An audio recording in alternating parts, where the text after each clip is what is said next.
Welcome in, fellow summoners. Tonight, under the watchful eyes of the Rift, we shall dive into the legendary tales of Runeterra to guide you gently into the realm of dreams.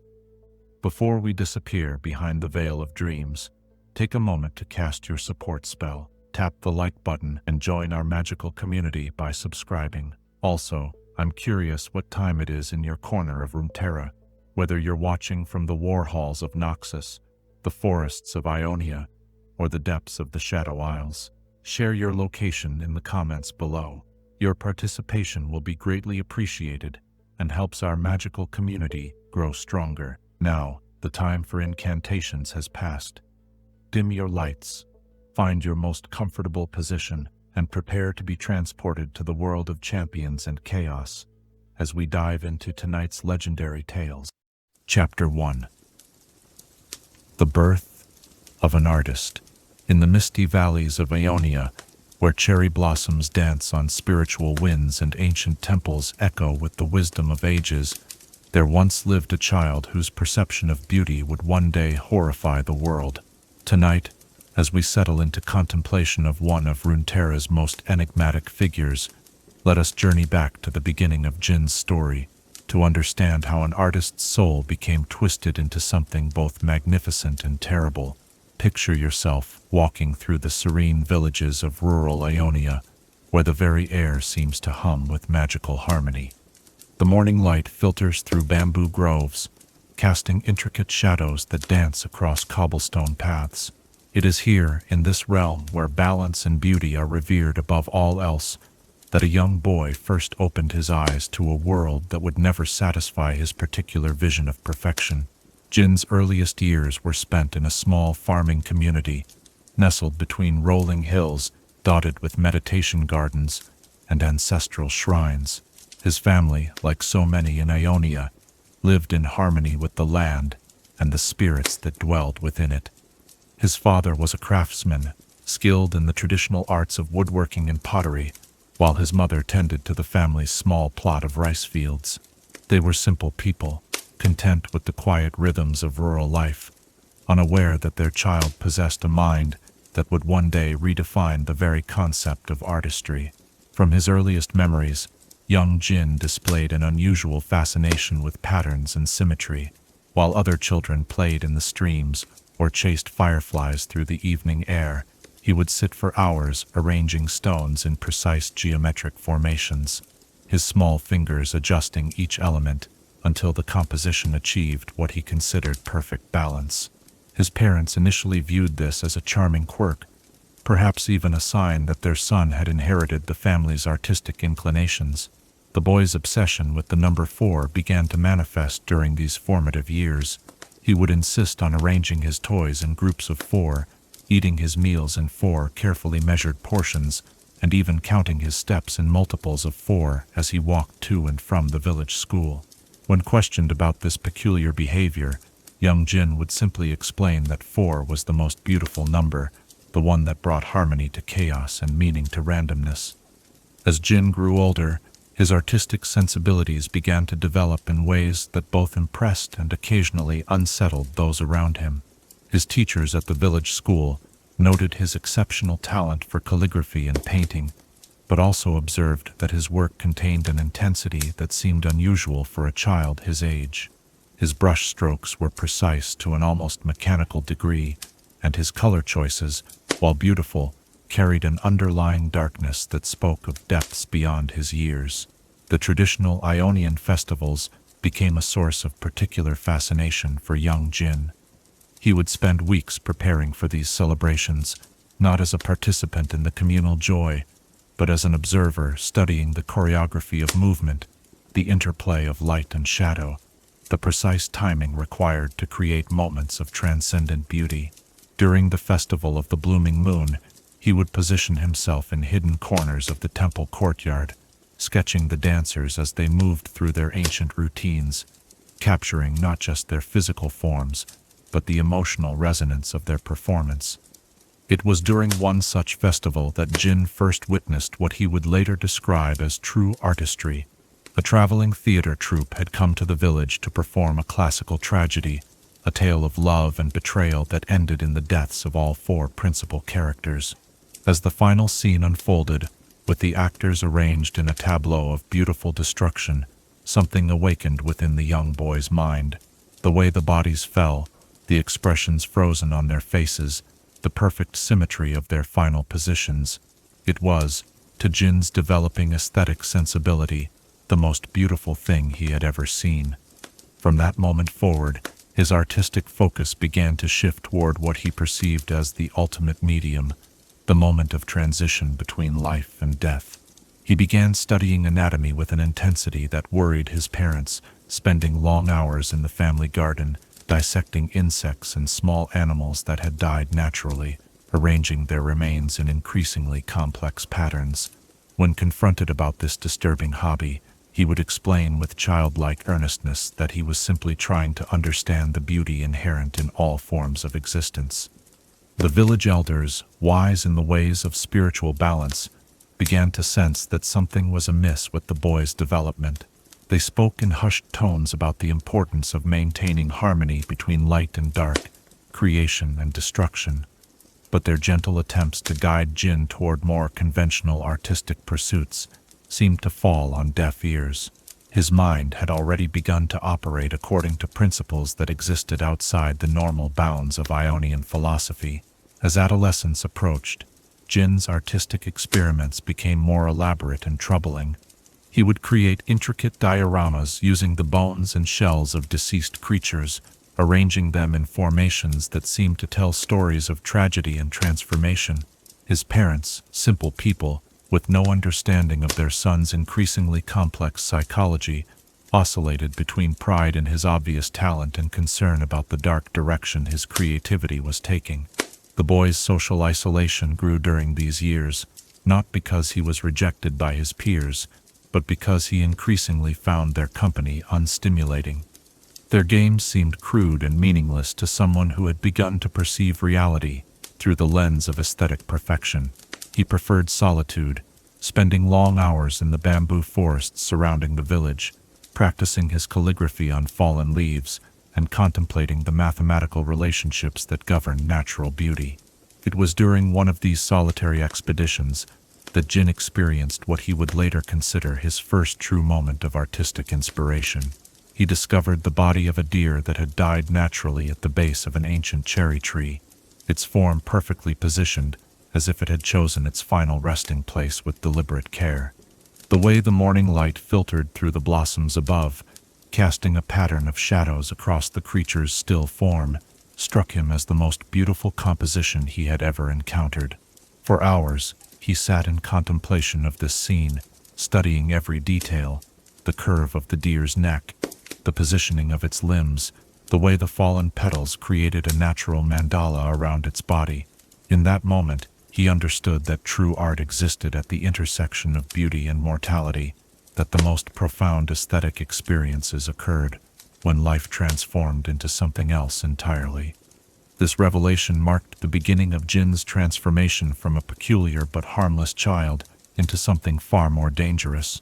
He began to see the world around him not as a collection of living beings pursuing their own purposes, but as potential elements in grand artistic compositions waiting to be arranged by a sufficiently visionary creator.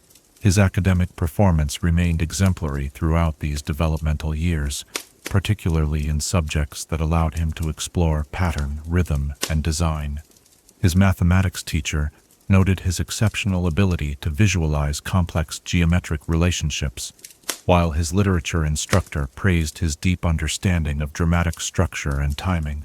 Yet there was always an undercurrent of something unsettling in his work, a suggestion that his analytical mind was being applied to purposes that extended beyond conventional academic pursuits.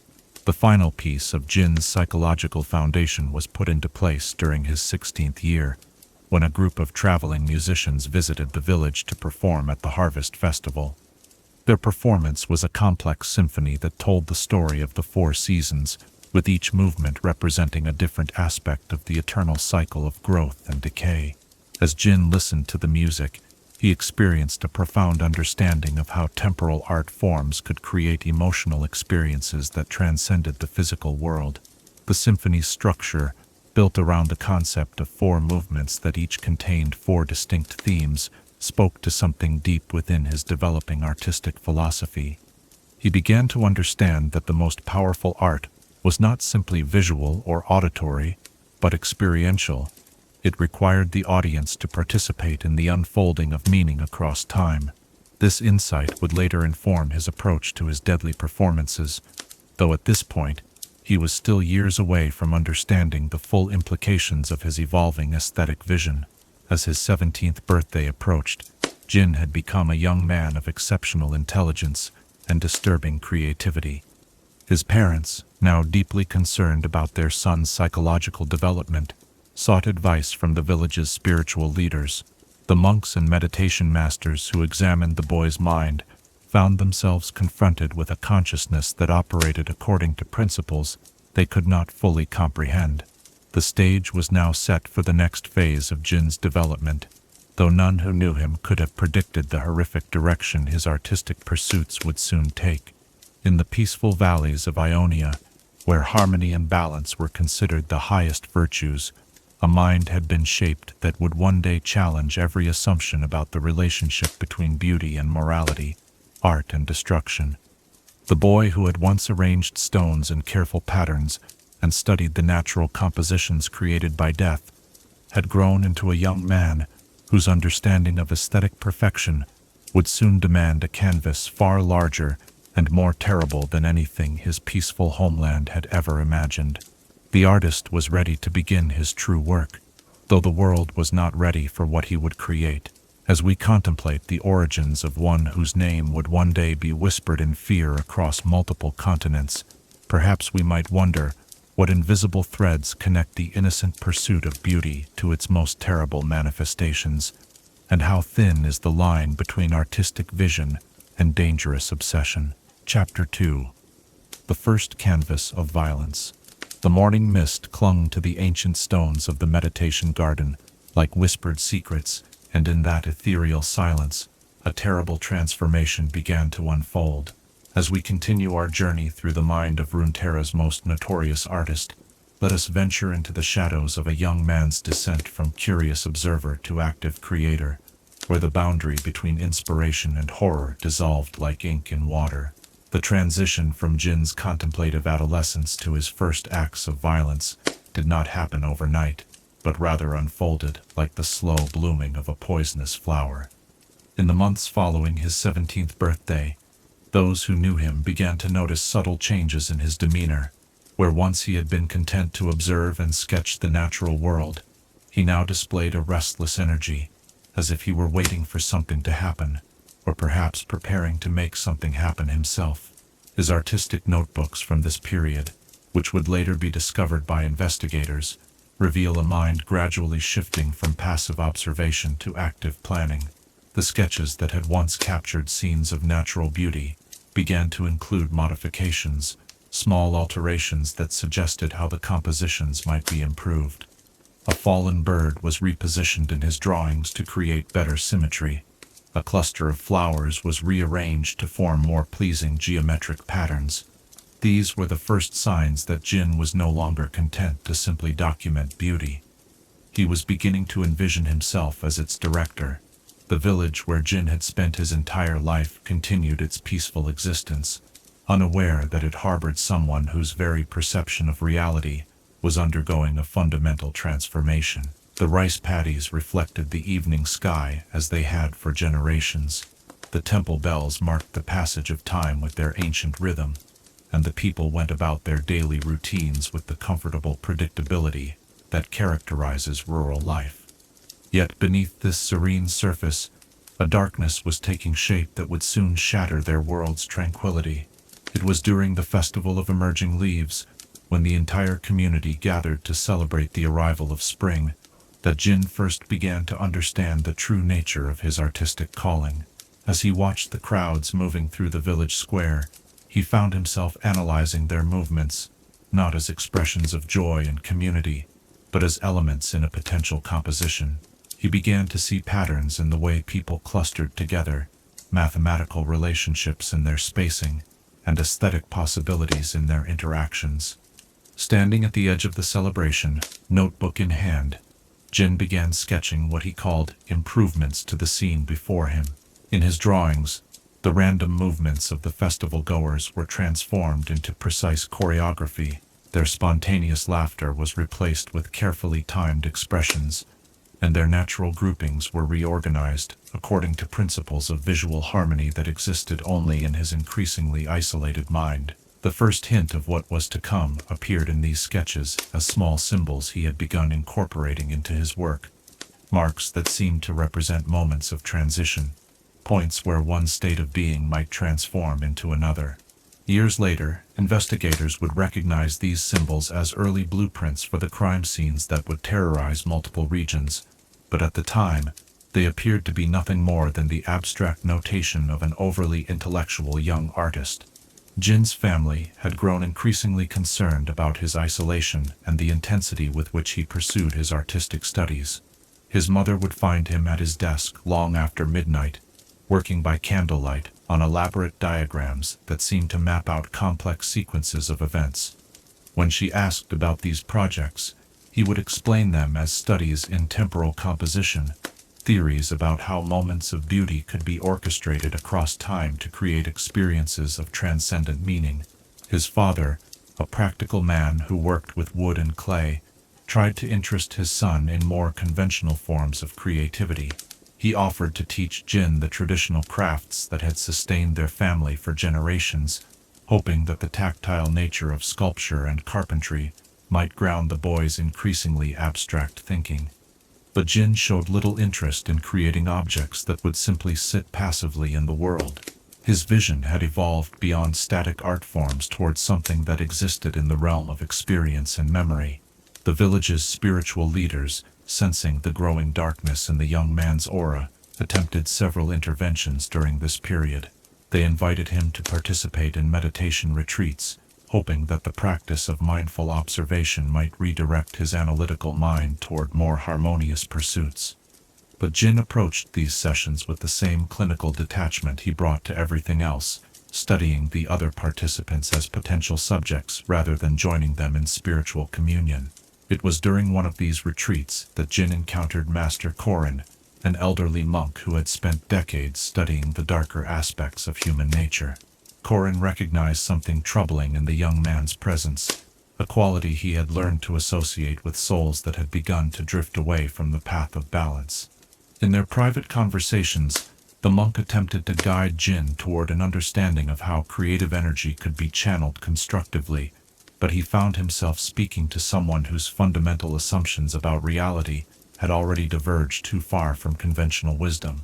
Art, Jhin explained to the concerned monk, is not about creating objects or even experiences. It is about revealing the hidden patterns that govern existence, the mathematical relationships that make beauty possible. Most people live their entire lives without ever seeing these patterns, but an artist has the responsibility to make them visible. Master Korin recognized the dangerous narcissism underlying this philosophy, the way it positioned the artist as a superior being with special insight into cosmic truths. He tried to explain how true artistic wisdom came from humility and connection with others, not from intellectual superiority and isolation. But his words seemed to reach Jhin as abstract concepts rather than lived truths, ideas to be analyzed rather than wisdom to be internalized. The monk's growing concern proved to be prophetic.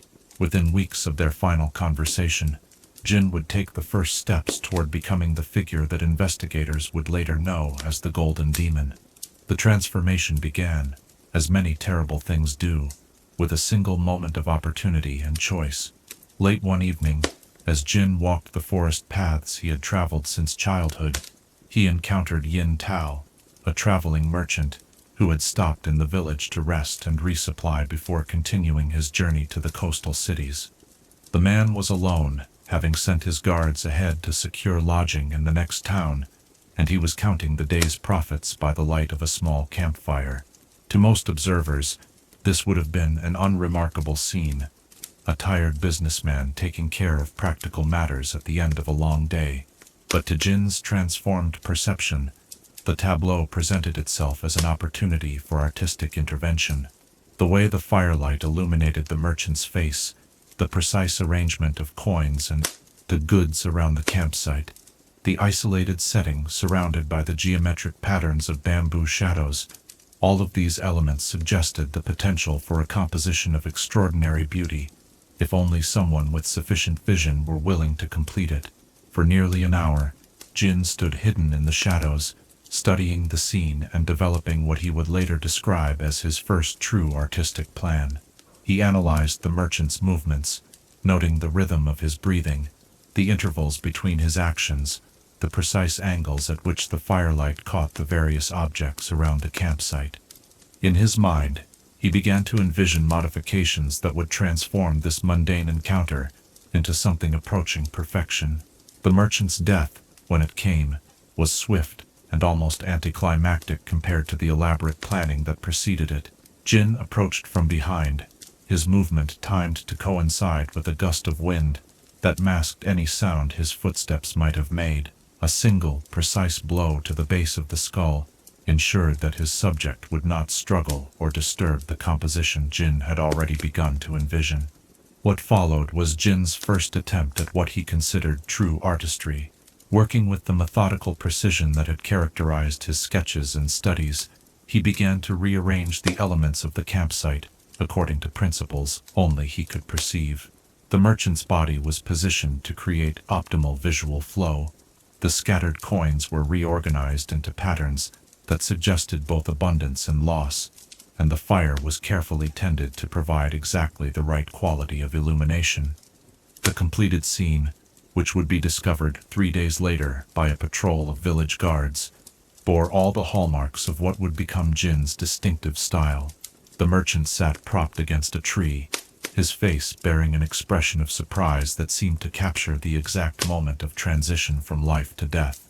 Around him, his possessions were arranged in 4 concentric circles, each containing objects that related thematically to different aspects of the human experience: ambition, fear, desire, and transcendence. Most disturbing to those who investigated the scene was the sense that everything had been positioned with extraordinary care and attention to detail. This was clearly not the work of a common criminal motivated by greed or rage, but of someone who had approached the act of murder as a form of artistic expression.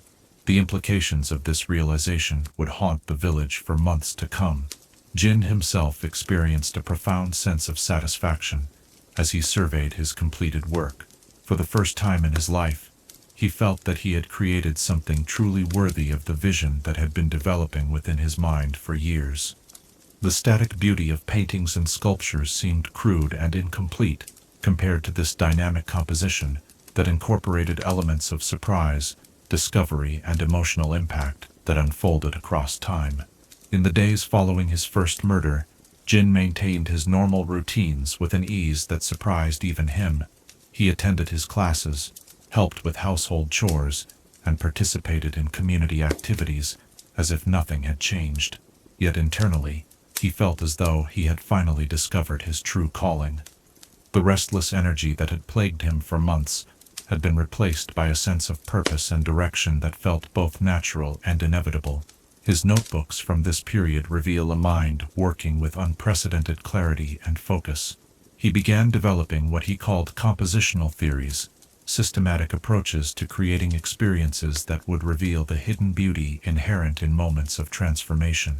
He studied the investigation of his first crime scene with clinical detachment, noting which elements had achieved their intended effect, and which aspects of his technique might be refined for future projects. The village's response to the merchant's murder was a mixture of shock, fear, and confusion. Such violence was virtually unknown in their peaceful community, and the bizarre nature of the crime scene suggested motives that extended far beyond anything the local authorities were equipped to understand. Theories ranged from cult activity to demonic possession, but none of the explanations that circulated through the community came close to the reality of what they were actually confronting. As autumn approached and the investigation stalled, Jhin began planning his second composition. He had learned valuable lessons from his initial experiment, and he was eager to test new theories about how beauty and terror could be combined to create experiences of unprecedented intensity. The artist had discovered his medium, and he was ready to explore its full potential. The boy who had once arranged stones in careful patterns had taken his first step toward becoming the most feared criminal in Ionian history. In the peaceful valleys where harmony and balance had reigned for generations, a new form of art was being born, one that would challenge every assumption about the relationship between creativity and morality, beauty and destruction. As we contemplate this moment of terrible transformation, when curiosity became cruelty and aesthetic theory became deadly practice, perhaps we might wonder what separates the observer of beauty from its creator, and at what point does the pursuit of perfection become indistinguishable from the embrace of evil? Chapter 3. The Golden Demons reign. In the depths of Ionian forests, where ancient spirits once whispered of balance and harmony, a new kind of legend began to take shape, one spoken in fearful whispers around dying campfires. As we delve deeper into the mind of the artist who would become known as the Golden Demon, let us explore the years when Jhin's terrible vision reached its most horrifying flowering, transforming peaceful communities into galleries of carefully orchestrated death. The months following Jhin's first murder marked the beginning of what investigators would later call his experimental period. Like any artist mastering a new medium, he approached each subsequent composition with increasing sophistication and ambition. His second victim, a young weaver named Mei Lin, who worked alone in her family's textile workshop, provided him with opportunities to explore themes of creation and destruction that had long fascinated his analytical mind. Mei Lin's workshop, discovered 4 weeks after the merchant's death, told a story that chilled even the most experienced investigators to their core. The young woman sat at her loom, her hands positioned as if she were still working, threads of golden silk woven through her fingers in patterns that seemed to map the precise moment life had departed her body. Around her, bolts of fabric were arranged in ascending spirals that drew the eye inexorably toward the central figure, creating a composition that was both beautiful and utterly horrifying. What distinguished this scene from Jhin's first attempt was the level of planning and preparation it revealed. The golden threads had been specially prepared with dyes that would catch the morning light in precisely calculated ways. The positioning of tools and materials suggested that Jhin had spent considerable time studying the workshop's layout, understanding how each element could contribute to his overall artistic vision. This was no longer the work of an opportunistic killer, but of someone who had begun to approach murder as a form of high art. The discovery of Mei Lin's body sent waves of terror through the surrounding villages. The merchant's death could potentially be explained as a random act of violence by a passing stranger, but this second crime had clearly been committed by someone with intimate knowledge of local customs and locations. The realization that the killer might be living among them transformed peaceful communities into collections of suspicious neighbors, each wondering if they truly knew the people they had trusted for years. Jhin observed these social transformations with the same analytical detachment he brought to everything else. In his private notebooks, he recorded detailed observations about how fear changed human behavior, noting the mathematical relationships between uncertainty and social cohesion. He began to understand that his art extended beyond the immediate crime scenes to encompass the ripple effects of terror that spread through entire communities. This insight would inform all of his subsequent work. His third composition, created 6 weeks later, demonstrated a quantum leap in both ambition and execution. The victim was Chen Wei, a traveling poet who performed at festivals throughout the region. Jhin had attended several of Chen's performances, studying not just the man's artistic techniques, but his patterns of movement, his preferred camping locations, and the rhythm of his seasonal travels. When Chen's body was discovered in a grove of cherry trees, it marked the full emergence of what would become known as the Golden Demon's signature style. The scene that greeted the investigating magistrates defied easy description. Chen Wei sat beneath the largest cherry tree, his traveling papers arranged around him like the petals of an enormous flower. Each document had been carefully positioned to catch the wind in specific ways, creating a constantly shifting pattern of movement that suggested life persisting beyond death. The poet's final expression seemed to capture the exact moment of artistic inspiration, as if he had discovered something transcendent in his final moments. Most disturbing to those who studied the scene was the realization that it had been designed to unfold across time. As the sun moved through its daily arc, different elements of the composition would be illuminated, revealing new layers of meaning and beauty. Cherry blossoms, their timing calculated to coincide with the discovery of the body, drifted down to add natural elements to the artificial arrangement. This was art that existed in 4 dimensions, incorporating not just space but time itself as a medium. The investigation of Chen Wei's murder marked the first time the authorities recognized they were dealing with a killer of extraordinary intelligence and planning capability. The precision required to coordinate natural phenomena with human action suggested someone with deep understanding of both artistic theory and practical logistics. Teams of investigators began searching for connections between the 3 victims, hoping to identify patterns that might predict future targets. Jhin's 4th composition, completed 2 months later, would prove to be his masterpiece from this period. The victims were a family of musicians, 2 parents and their twin daughters, who had been traveling to perform at a wedding celebration in a neighboring village.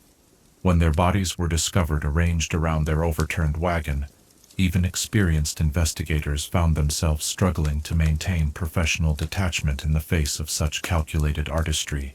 The family had been positioned to suggest the 4 movements of a symphony, each figure representing a different emotional theme: joy, sorrow, hope, and despair. Their instruments were arranged to create visual rhythms that complemented the physical positioning of the bodies, while personal belongings told a story of interrupted journey and unfulfilled dreams. Most chilling of all, sheet music had been carefully placed throughout the scene, the notes modified to create compositions that seemed to score the tableau itself. This quadruple murder established several elements that would characterize all of Jhin's subsequent work. The emphasis on the number 4, the incorporation of the victims' professions into the artistic concept, and the creation of scenes that revealed new layers of meaning upon careful study, all became hallmarks of what investigators were now calling the Golden Demons methodology. The name itself had emerged from witness reports of a figure in elaborate golden clothing observed near several crime scenes, though none had ever seen his face clearly enough to provide useful descriptions. As news of the family's murder spread throughout Ionia, Jhin's work began to attract attention from beyond the immediate region. Scholars of criminal behavior traveled from distant cities to study the crime scenes, while artists and philosophers debated the relationship between aesthetic beauty and moral horror. Without intending to, Jhin had created a new form of performance art that challenged fundamental assumptions about the purpose and boundaries of creative expression. The psychological impact of the Golden Demon's reign extended far beyond his immediate victims. Communities throughout Ionia began to experience what historians would later call aesthetic anxiety, a condition in which people became suspicious of anything too beautiful or perfectly arranged. Festival organizers changed their traditional layouts to avoid geometric patterns that might attract the killer's attention. Artists began incorporating deliberate flaws into their work to avoid appearing too perfect. The very concept of beauty became associated with potential danger. Jhin's notebooks from this period reveal a mind operating at the peak of its creative powers. His theoretical writings during the height of his killing spree demonstrate an almost supernatural ability to analyze human psychology and social dynamics. He had begun to see individual murders, not as isolated events, but as movements in a larger symphony of terror that encompassed entire regions. Each crime scene was designed to complement and enhance the others, creating an artistic experience that unfolded across geography and time.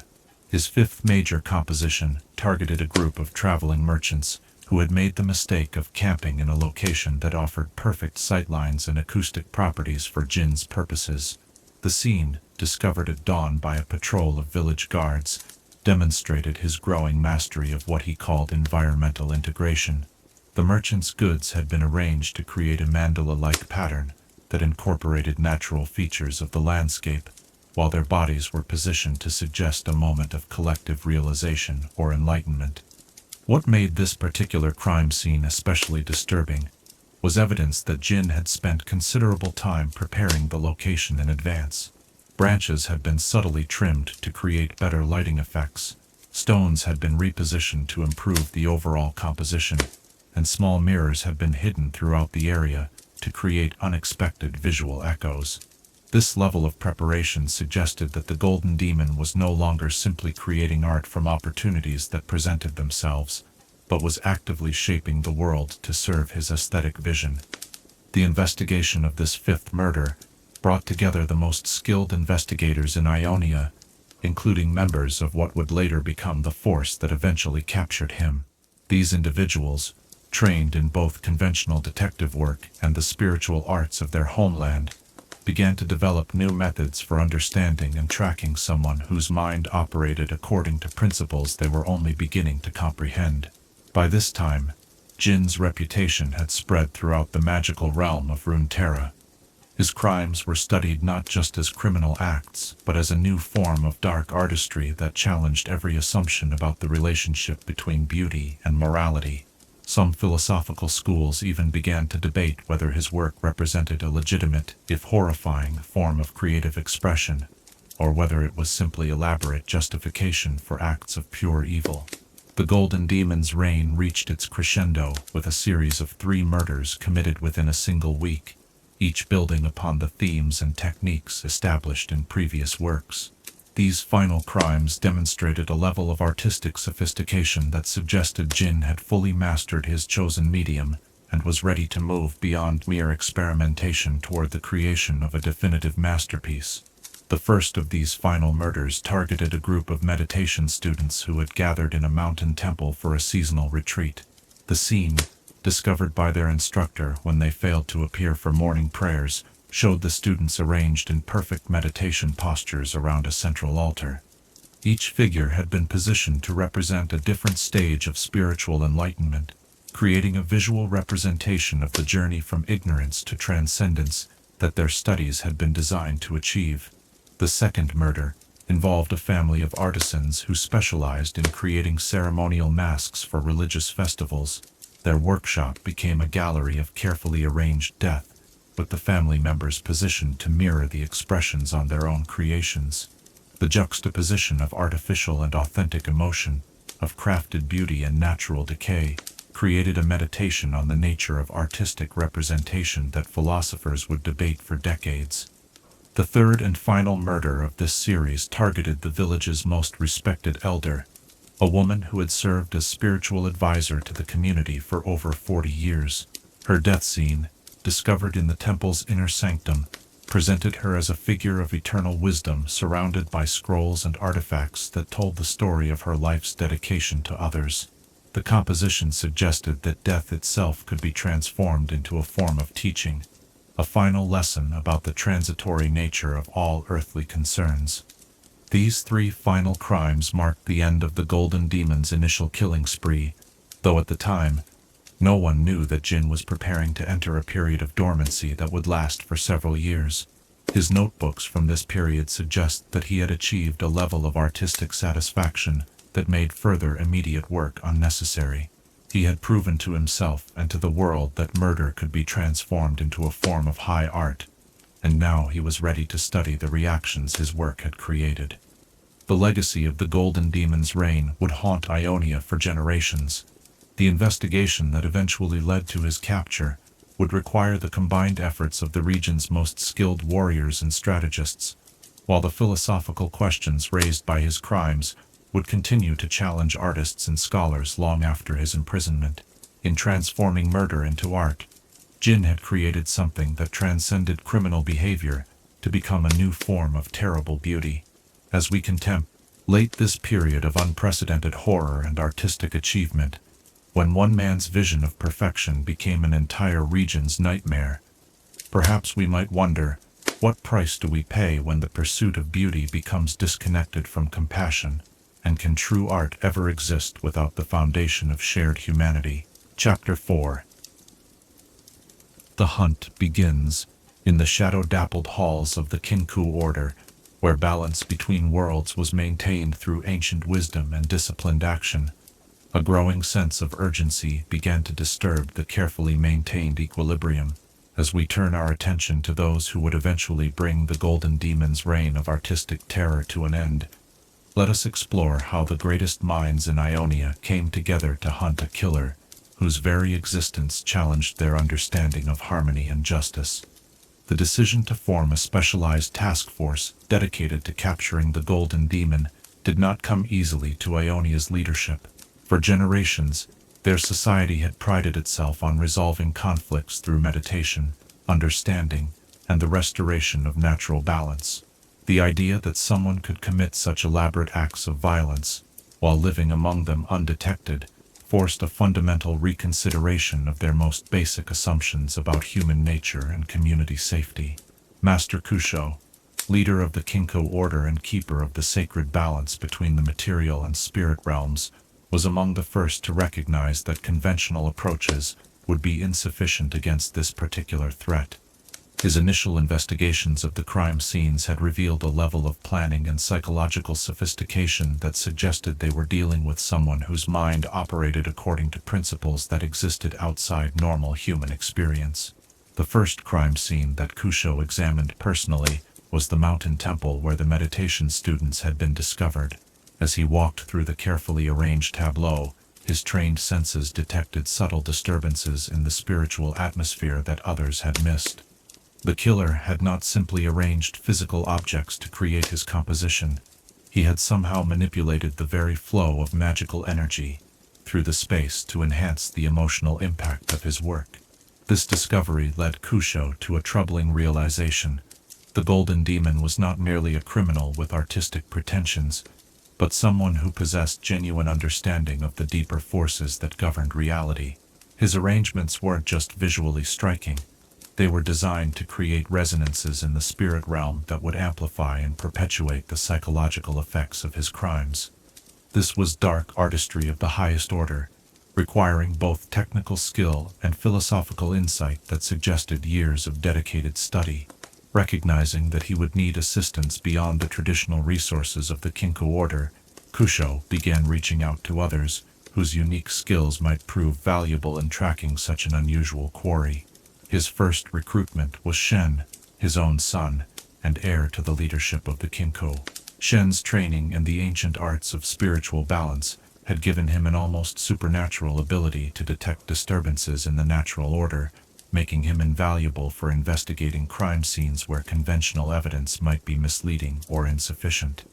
Shen's initial reaction to his father's request was characteristic of his disciplined approach to all challenges.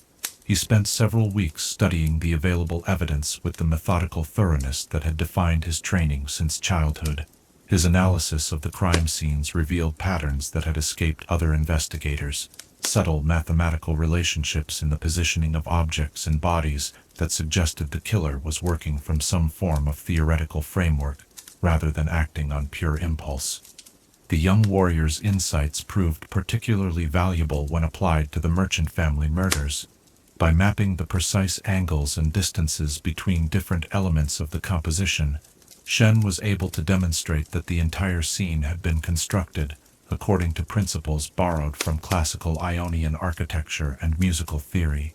This discovery suggested that their quarry was not just intelligent and creative, but had received formal education in traditional arts, a revelation that significantly narrowed the pool of potential suspects. The investigation team's third member came from an unexpected source. Zed, Kusho's former student who had been expelled from the Kinko Order for embracing forbidden shadow magic, approached his old master with an offer of assistance that initially met with considerable skepticism. Zed's transformation into a practitioner of dark arts had created a philosophical chasm between him and his former teacher, but his unique abilities offered advantages that could not be ignored in such desperate circumstances. Zed's mastery of shadow magic allowed him to perceive aspects of the crime scenes that were invisible to conventional investigation methods. The shadows themselves seemed to retain impressions of the killer's presence, and through careful manipulation of darkness and light, Zed could sometimes reconstruct the sequence of events that had led to each carefully orchestrated death. His techniques were unsettling even to his allies, but they provided crucial insights into the killer's methodology and psychological state. The team's final member was Akali, a young warrior whose innovative approach to the ninja arts had already earned her recognition within the Kinku Order, despite her relative youth. Her inclusion in the investigation team reflected Kusho's belief that unconventional threats might require unconventional responses. Akali's training emphasized adaptability and intuitive thinking over rigid adherence to traditional methods, qualities that proved invaluable when dealing with a killer whose own approach defied all conventional expectations. Akali's contribution to the investigation came through her ability to understand the social and cultural contexts within which the murders had occurred. While her colleagues focused on the technical and spiritual aspects of the crime scenes, she studied the human elements, the relationships between victims, the selection criteria that had led the killer to choose specific targets, and the psychological effects his work was having on the broader community. Through careful analysis of the victims' backgrounds and daily routines, Akali began to discern a pattern that had escaped other investigators. The killer wasn't selecting his targets randomly or even primarily for their artistic potential. Instead, he seemed to be choosing people whose deaths would create maximum psychological impact on the communities they served. The merchant had been a vital link in the local economy. The weaver had been beloved for her charitable work, and the poet had been a cultural touchstone, whose performances brought people together across social divisions. This insight led the investigation team to a disturbing conclusion.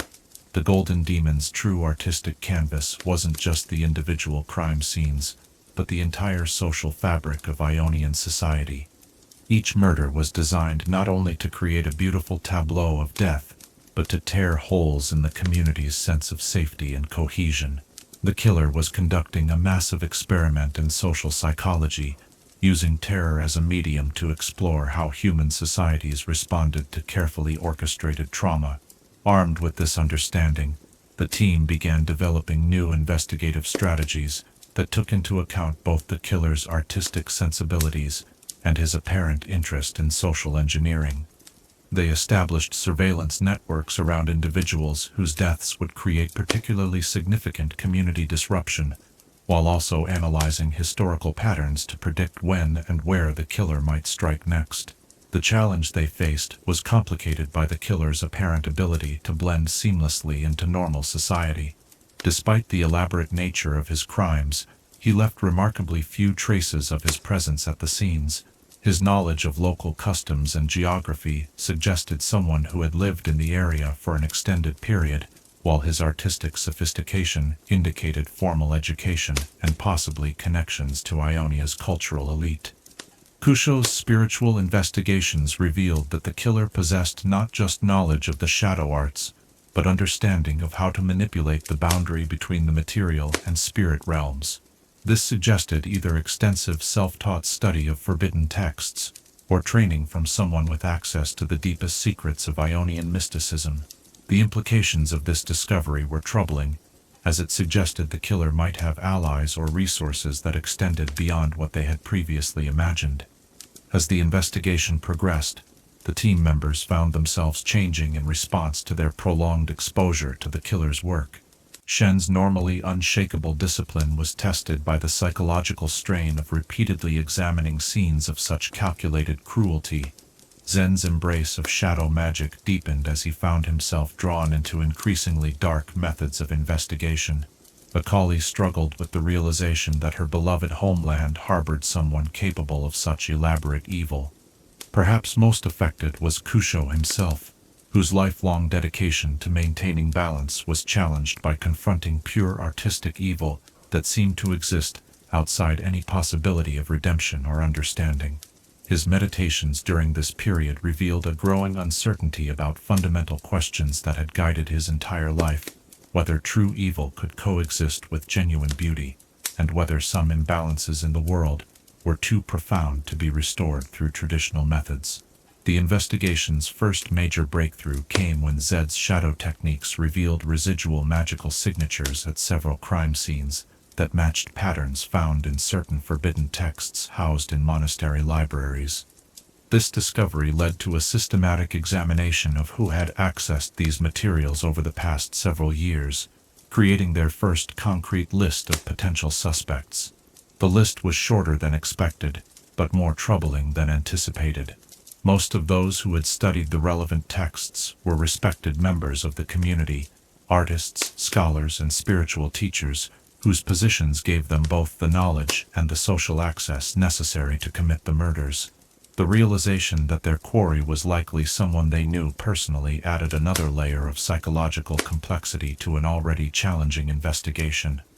As winter approached and the killer's pattern suggested that another major composition might be forthcoming, the investigation team prepared for what they hoped would be their final confrontation with the Golden Demon.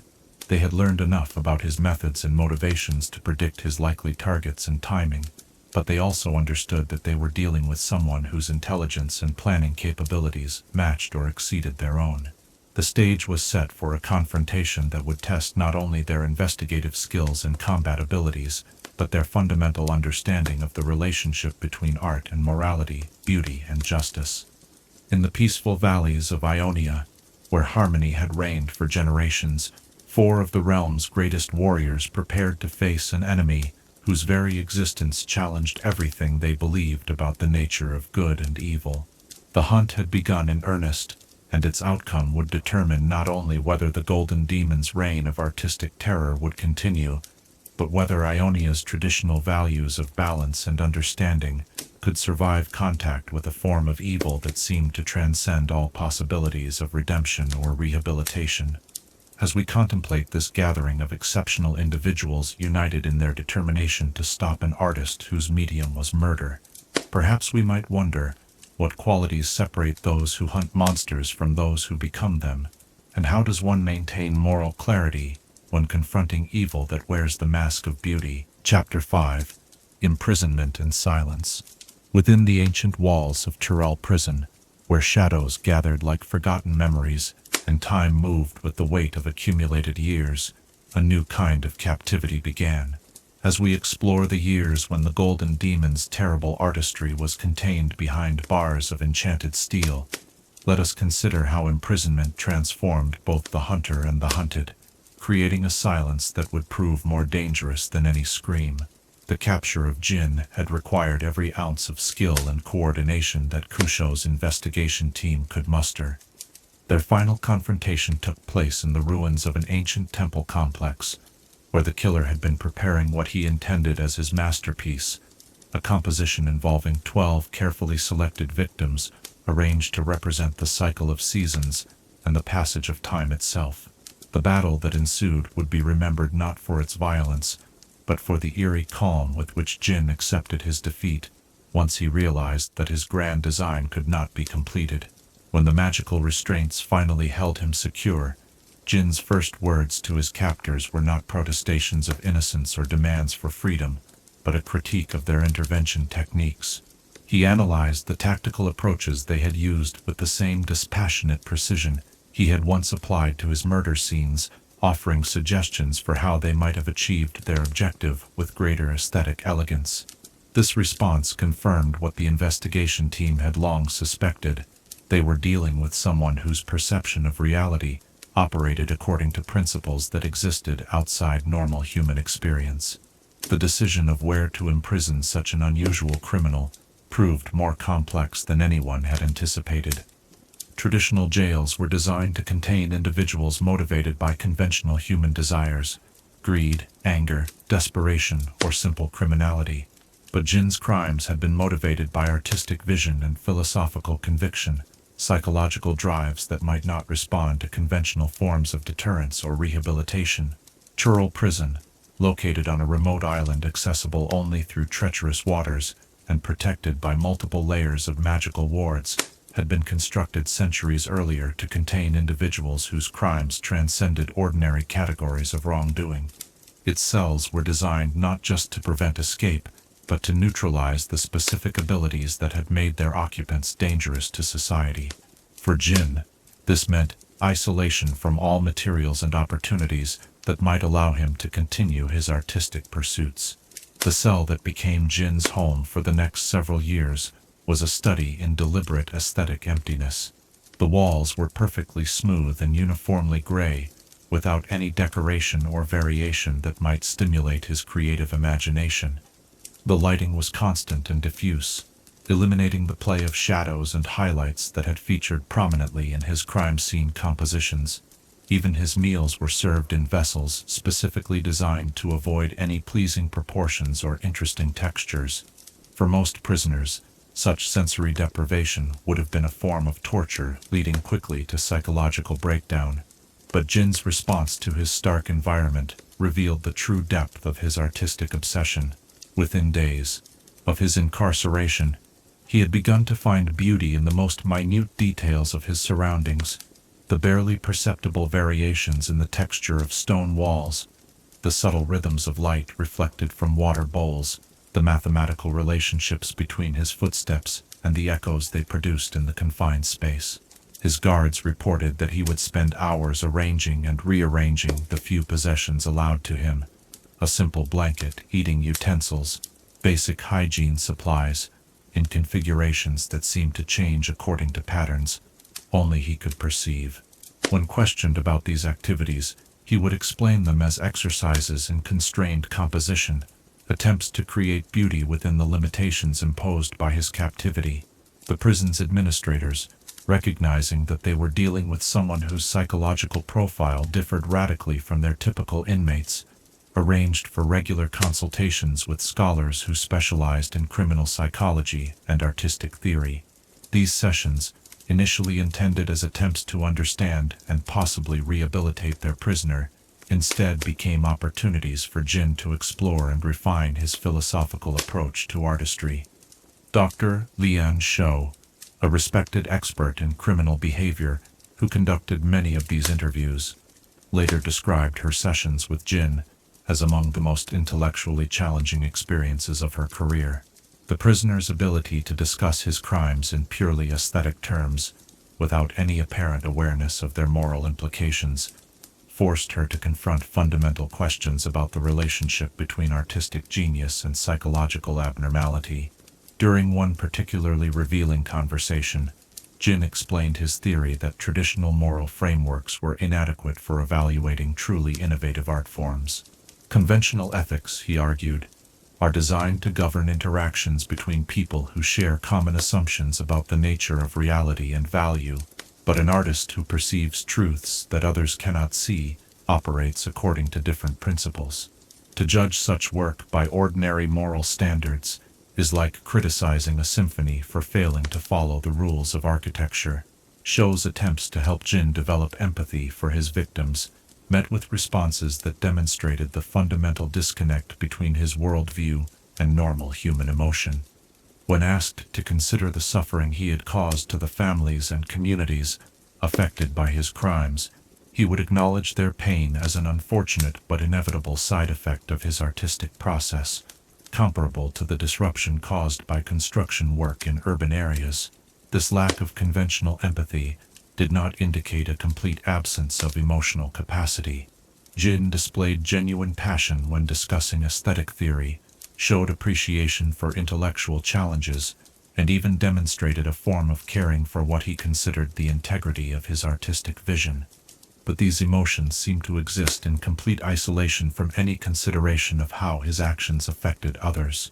As months turned to years, Jhin's time in Churel prison began to affect him in ways that neither he nor his captors had anticipated. The complete absence of opportunities to create his preferred form of art led to a kind of psychological withdrawal that resembled the hibernation of certain magical creatures. He would spend days in meditative silence, his mind apparently turned inward toward contemplation of artistic theories and concepts that existed only in his imagination. During these periods of withdrawal, the guards would sometimes observe him moving his hands and fingers in complex patterns, as if conducting invisible orchestras or arranging unseen compositions. When eventually questioned about these activities, he would explain that he was practicing techniques for future projects, maintaining his skills through purely mental exercises, while waiting for opportunities to apply them in the physical world. The prison's magical wards, designed to prevent the use of supernatural abilities that might facilitate escape, had unexpected effects on someone whose crimes had involved manipulation of spiritual energies. Jhin reported experiencing what he described as aesthetic withdrawal symptoms, a condition in which his hyper-developed sensitivity to beauty and pattern was frustrated by the deliberately bland environment of his cell. These symptoms manifested as physical restlessness, sleep disturbances, and an obsessive focus on finding hidden meanings in random variations in his surroundings. To combat these effects, the prison administrators reluctantly allowed Jhin limited access to books and writing materials, hoping that intellectual stimulation might prevent a complete psychological breakdown that could complicate his long-term incarceration. The selection of permitted reading material was carefully curated to exclude anything that might inspire new criminal schemes, focusing instead on abstract philosophical texts and historical documents that seemed unlikely to provide practical information. Jin's response to this literary access revealed yet another dimension of his unusual psychology. He approached each text as a potential source of artistic inspiration, analyzing historical accounts for compositional techniques and philosophical arguments for insights into the nature of beauty and meaning. His marginal notes, which were regularly reviewed by prison staff, demonstrated an ability to find creative applications for even the most seemingly irrelevant information. Of particular concern to his custodians were the elaborate diagrams that began appearing in his notebooks, complex geometric patterns that seemed to represent some form of theoretical framework for future artistic projects. While these drawings contained no explicit references to violent activities, their sophistication and attention to detail suggested that Jhin was using his time in captivity to develop new approaches to his deadly art form. The isolation that was meant to neutralize Jin's dangerousness instead provided him with unprecedented opportunities for intellectual development and creative planning. Free from the practical constraints that had limited his previous work, he could devote his full attention to pure theory, developing comprehensive systems for analyzing and creating aesthetic experiences that incorporated lessons learned from his earlier experiments. His guards reported that he would sometimes laugh softly while working on these theoretical projects, as if discovering solutions to problems that had long puzzled him. When questioned about the source of his apparent satisfaction, he would explain that captivity had allowed him to achieve a level of intellectual clarity that had been impossible while he was actively engaged in practical artistic work. The psychological evaluations conducted during his incarceration revealed a mind that remained fully functional but had become increasingly disconnected from conventional human concerns. Show's final report concluded that Jhin represented a form of criminal pathology that existing therapeutic approaches were simply not equipped to address. His crimes had not been the result of psychological trauma, social dysfunction, or chemical imbalance, but of a fundamental philosophical orientation that placed aesthetic considerations above all moral or practical concerns. As his years in Churro prison accumulated, Jin's behavior became increasingly focused on what he called preparation for future exhibitions. He maintained detailed journals documenting his theoretical developments, practiced advanced mental exercises designed to maintain his creative faculties, and even began developing new mathematical frameworks for analyzing the relationship between beauty and meaning. The prison staff's greatest concern during this period was not that Jhin might attempt to escape. He showed no interest in freedom that did not include opportunities to practice his art, but that his obvious intellectual development suggested he was becoming more dangerous rather than less so. His theoretical work indicated that any future crimes would be far more sophisticated and devastating than his previous efforts. When news of political unrest and foreign invasion began to reach even the isolated confines of Churro prison, Jin's demeanor shifted from patient contemplation to alert anticipation. He seemed to sense that the changing circumstances in the outside world might eventually create opportunities for his return to active artistic work. His requests for information about current events, previously infrequent and casual, became more urgent and specific. The guards began to notice subtle changes in his daily routines, small adjustments that suggested he was preparing for some form of transition. His exercises became more focused on maintaining physical conditioning rather than purely mental development. His theoretical writings took on a more practical orientation, as if abstract concepts were being refined into actionable plans. As we contemplate these years of enforced silence, when one of history's most dangerous artists was contained but not truly constrained, perhaps we might wonder, does imprisonment of the body necessarily mean imprisonment of the mind? And what transformations occur when pure intellect is freed from the limitations of immediate action? Chapter 6. Liberation and New Tools. When the morning mist lifted from the waters surrounding Turel prison to reveal ships bearing unfamiliar banners, the age of silence was drawing to its close. As we witnessed the moment when carefully laid plans converged to free Runeterra's most dangerous artist, let us explore how liberation brought not just freedom, but tools and patrons whose identity would remain shrouded in mystery for years to come. The Noxian invasion of Ionia had created chaos throughout the region, disrupting established systems of law and order that had maintained stability for generations. Ancient alliances crumbled under the pressure of foreign occupation, while new allegiances formed in response to desperate circumstances. In this atmosphere of upheaval and uncertainty, certain individuals saw opportunities to advance agendas that would have been impossible during times of peace.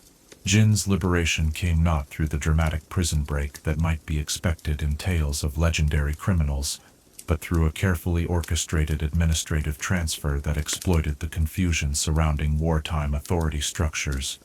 Documents bearing official seals and signatures authorized his movement to a different facility, ostensibly for enhanced security measures necessitated by the deteriorating political situation. The transport convoy that arrived at Turel prison consisted of vehicles and personnel that appeared legitimate to casual inspection, but closer examination would have revealed subtle inconsistencies in their equipment and procedures. The guards who escorted Jhin from his cell wore uniforms that matched no official military or civilian authority, while their weapons bore markings that suggested manufacturing origins from multiple different nations. Jhin himself seemed unsurprised by these developments, as if he had been expecting them for some time. His few personal possessions were already packed with the efficiency of someone who had been prepared for rapid departure. When asked by the prison warden about the nature of his transfer, he simply smiled and observed that all truly important art requires the proper patronage and resources. The journey from Turel prison to whatever destination awaited him provided Jhin with his first taste of freedom in several years. As the transport convoy wound through countryside devastated by the ongoing war, he observed the destruction with the analytical eye of someone evaluating raw materials for future projects. The burned villages, abandoned fortifications, and refugee camps presented themselves to his perception as potential canvases for compositions of unprecedented scale and complexity. His escorts, maintaining professional silence throughout most of the journey, occasionally engaged in cryptic conversations that suggested they were representatives of interests that extended far beyond the immediate conflict between Noxus and Ionia. References to long-term investments, strategic cultural initiatives, and aesthetic warfare hinted at agendas that operated on timescales measured in decades rather than years. The first indication that Jhin's liberation involved more than simple freedom came when the convoy stopped at a remote warehouse complex that appeared to have been converted into some form of specialized workshop. The buildings contained equipment and materials that seemed designed for purposes that blended artistic creation with technological innovation in ways that defied easy categorization. Inside the primary workspace, Jhin encountered his new patrons for the first time, figures whose faces remained concealed behind elaborate masks that seemed to shift and change depending on the angle from which they were viewed. Their voices, when they spoke, carried accents that suggested origins from multiple different regions, as if they were deliberately obscuring their true identities through careful vocal modification. "Your theoretical work during captivity has been impressive," observed the apparent leader of the group, gesturing toward a collection of Jhin's prison notebooks that had somehow been acquired and studied. We believe that with proper resources and support, you could achieve artistic heights that were impossible within the constraints of your previous circumstances. The workspace itself represented a fusion of artistic studio and weapons laboratory that perfectly matched Jhin's unique requirements. Traditional artists' tools sat alongside precision manufacturing equipment, while rare materials and exotic components suggested access to supply networks that spanned multiple continents. Most significantly, the facility included testing ranges and experimental areas where theoretical concepts could be translated into practical applications. Jhin's reaction to these resources was one of barely controlled excitement. For years, his artistic vision had been constrained by the limitations of improvised tools and scavenged materials. The workshop represented the first time in his life that he would have access to purpose-built equipment designed specifically to support his particular form of creativity. His new patrons explained that they had been following his work for years, studying not just his individual compositions, but the broader social and psychological effects his crimes had achieved. They described his previous murders as preliminary studies for a larger project that would require coordination across multiple regions and implementation over extended time periods. True artistry, explained one of the masked figures, requires not just individual genius but institutional support. The greatest masters of history achieved their lasting impact through the patronage of those who understood the strategic value of aesthetic influence. We offer you that same opportunity, resources unlimited by conventional moral or legal constraints, in exchange for work that advances our mutual interests. The nature of these mutual interests remained deliberately vague during Jhin's initial briefings, but gradually became clearer as he was introduced to the scope of the resources being placed at his disposal. His patrons seemed to represent a coalition of interests that viewed artistic terrorism as a form of psychological warfare with strategic applications that extended far beyond simple criminal activity. The centerpiece of his new equipment was a weapon that would become known as Whisper, a precision firearm that represented the pinnacle of magical and technological integration. The gun had been specifically designed to accommodate Jhin's aesthetic requirements while providing capabilities that far exceeded anything he had previously imagined possible. Whisper's construction incorporated materials and enchantments that suggested access to the most advanced magical traditions from multiple different cultures. The weapon's frame was forged from metals that seemed to absorb and channel ambient magical energy, while its barrel contained crystalline components that could modify the properties of projectiles in real time according to the wielder's intentions. Most remarkably, the gun had been designed to function as both a practical weapon and an artistic instrument. Its firing mechanism could be adjusted to produce sounds at specific pitches and rhythms, allowing Jhin to compose musical accompaniments to his violent performances. The weapon's magical enhancements enabled projectiles to create visual effects that complemented the acoustic elements, transforming each shot into a multimedia artistic statement. The ammunition provided for Whisper represented another marvel of specialized engineering. Each projectile contained multiple different payload types that could be activated selectively, allowing for effects ranging from simple high-velocity impact to complex magical manifestations that unfolded over time. Some rounds were designed to create specific visual patterns when they struck their targets, while others contained alchemical compounds that would continue to affect the surrounding environment long after impact. Beyond the signature weapon, Jhin's new equipment included an array of specialized tools that had been designed to support various aspects of his artistic methodology. Precision measuring devices allowed him to calculate optimal positioning and timing with mathematical exactitude. Portable magical apparatus enabled him to manipulate environmental conditions to enhance the aesthetic impact of his compositions. Advanced communication equipment provided access to intelligence networks that could identify ideal targets and opportunities. Perhaps most significant were the theoretical resources that his patrons provided. Access to libraries and archives that contained knowledge about psychological manipulation, social engineering, and aesthetic theory that had been gathered from across the known world. These materials represented centuries of accumulated understanding about how artistic techniques could be applied to achieve specific political and strategic objectives. Jhin spent weeks familiarizing himself with these new capabilities, approaching each tool and resource with the methodical thoroughness that had characterized his previous work. His patrons observed these preparations with apparent satisfaction, occasionally offering suggestions or modifications that demonstrated their own sophisticated understanding of his artistic requirements. The testing phases that followed revealed the true scope of what had been made available to him. The enhanced capabilities of his new equipment allowed for compositional techniques that would have been impossible with improvised materials. Complex timing sequences could be programmed into his ammunition to create effects that unfolded over hours or even days. Environmental modifications could transform entire locations into stages for his performances. As his orientation period drew to a close, Jhin's patrons began discussing specific assignments that would serve as both artistic opportunities and strategic operations.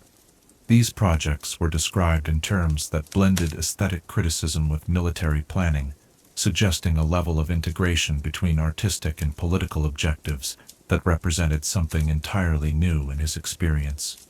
Your previous work, while impressive, was limited by its reactive nature, explained one of his masked benefactors. You responded to opportunities as they presented themselves, creating beauty from whatever materials happened to be available. We offer you the chance to become truly proactive, to shape circumstances according to your vision rather than simply adapting to them. The implications of this shift from opportunistic to planned artistry were profound. With advanced intelligence about target locations and behaviors, unlimited resources for preparation and execution, and coordination with other strategic operations, Jhin could achieve levels of complexity and impact that had previously existed only in his theoretical frameworks. As preparations for his return to active artistic work reached completion, Jhin found himself experiencing a sense of anticipation that exceeded anything from his earlier career. The years of enforced contemplation had refined his theoretical understanding, while his new tools provided practical capabilities that matched his evolved vision. For the first time, he would be able to create art that fully realized the potential he had always recognized within himself. The identity and ultimate objectives of his mysterious patrons remained unclear, but their commitment to supporting his work seemed absolute. They had invested enormous resources in his liberation and equipment, suggesting that they viewed his contributions as essential to achieving goals that operated on a scale far larger than his individual artistic ambitions. The stage was set for a new chapter in Jhin's career, one that would demonstrate how the combination of genius, resources, and institutional support could transform individual criminal artistry into something approaching a form of aesthetic warfare. The Golden Demon was ready to return to the world, but this time as something far more dangerous than a lone killer driven by personal obsession. As we contemplate this moment of transformation, when captivity gave way to unprecedented freedom and PR, primitive tools were replaced by instruments of terrible sophistication. Perhaps we might wonder, what happens when the most dangerous forms of creativity are given unlimited resources, and how do we recognize the difference between artistic patronage and the weaponization of beauty? Chapter 7. The Philosophy of Four. In the quiet moments between heartbeats, where mathematics and mysticism converge in perfect harmony, there exists a number that speaks to the deepest rhythms of existence itself. As we delve into the obsessive core of Jhin's artistic philosophy, let us explore how a simple digit became the foundation for a worldview that would reshape terror into terrible beauty, and discover why 4 represents, to one twisted mind, the very essence of perfection. The significance of the number 4 in Jhin's psychological framework extends far beyond mere superstition or arbitrary preference. From his earliest childhood memories, through his most sophisticated theoretical developments, this particular numerical concept has served as both organizing principle and spiritual touchstone for his understanding of reality itself. To comprehend the true nature of his artistry, one must first understand how profoundly the concept of four permeates every aspect of his creative vision. In traditional Ionian culture, numbers carry symbolic weight that influences everything from architectural design to spiritual practice. The number 4, in particular, holds associations with completion, stability, and the cyclical nature of existence. 4 seasons govern the passage of time, 4 elements compose the material world, and 4 cardinal directions define spatial orientation. For most people, these connections remain background knowledge, cultural concepts that influence behavior in subtle, unconscious ways. But for Jhin, the mathematical and mystical properties of 4 became an all-consuming fascination that shaped his perception of beauty, meaning, and artistic perfection. His notebooks from both his pre-criminal years and his period of incarceration contain thousands of pages devoted to exploring the ways this number manifests throughout natural and artificial systems. These writings reveal a mind that had discovered what it believed to be a fundamental organizing principle underlying all aesthetic experience. The theoretical framework that emerged from Jhin's obsessive study posited that 4 represented the minimum number of elements necessary to create true complexity, while remaining comprehensible to human perception. 2 elements could only create simple relationships of opposition or harmony. 3 elements introduced the possibility of dynamic interaction, but remained inherently unstable. 4 elements, however, allowed for the emergence of sophisticated patterns that could achieve perfect balance while maintaining the potential for meaningful change.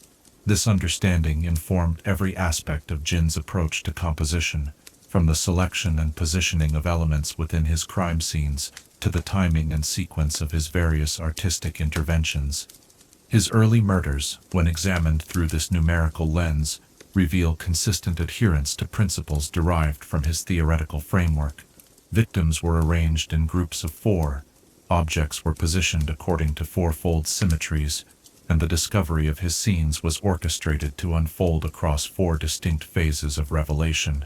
The deeper Jhin delved into the mystical properties of 4, the more convinced he became that he had discovered something approaching a universal truth about the nature of beauty itself. His prison writings include elaborate mathematical proofs, attempting to demonstrate that aesthetic experiences achieve maximum emotional impact when structured according to 4-fold organizational patterns. These arguments, while often logically sophisticated, reveal the dangerous extent to which his intellectual gifts had become focused on justifying and refining his criminal methodology. His study of classical Ionian art forms provided additional validation for his theoretical framework. Traditional poetry was structured in quatrains, musical compositions were built around 4-movement structures, and architectural masterpieces incorporated 4-fold symmetries in their most important design elements. To Jhin's analytical mind, these patterns represented unconscious recognition of fundamental aesthetic truths that he alone had consciously articulated and systematically applied. The number 4 also became central to Jhin's understanding of time and dramatic structure.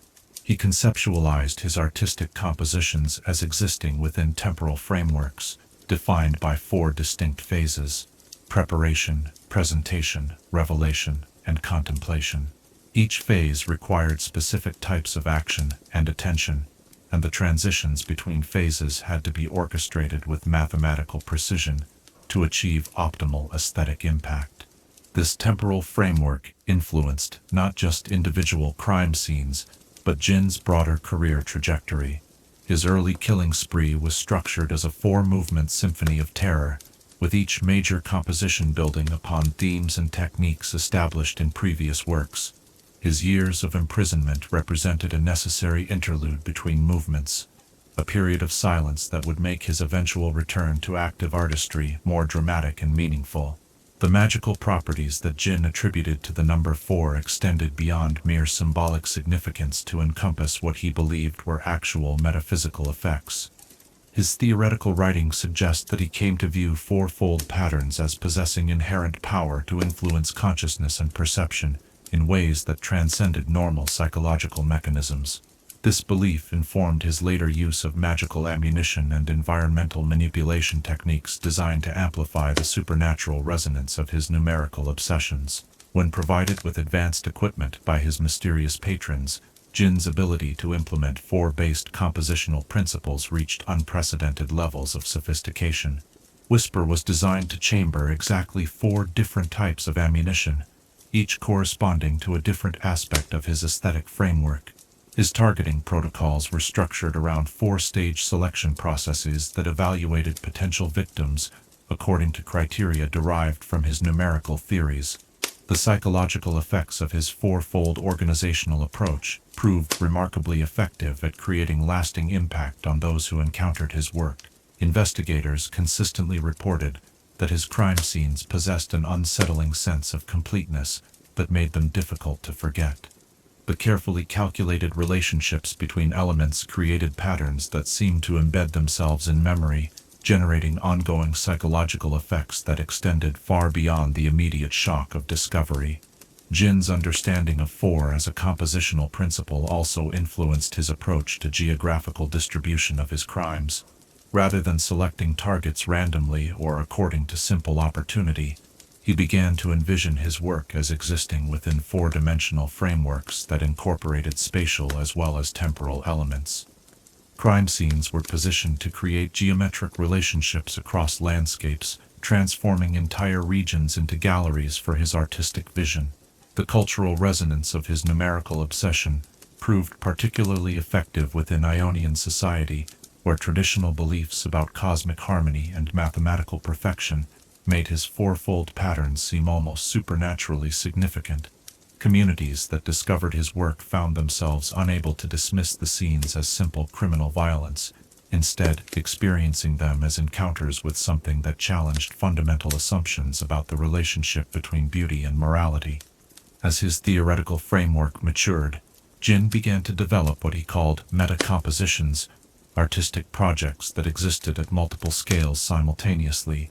Individual murders represented the smallest units of meaning, but these were organized into larger patterns that could only be perceived across multiple crime scenes. These larger patterns were themselves components of still more comprehensive designs that operated across regions and time periods measured in years rather than days. The mathematical elegance of these nested four-fold structures provided Jhin with a sense of artistic satisfaction that seemed to transcend any consideration of the human cost of his activities.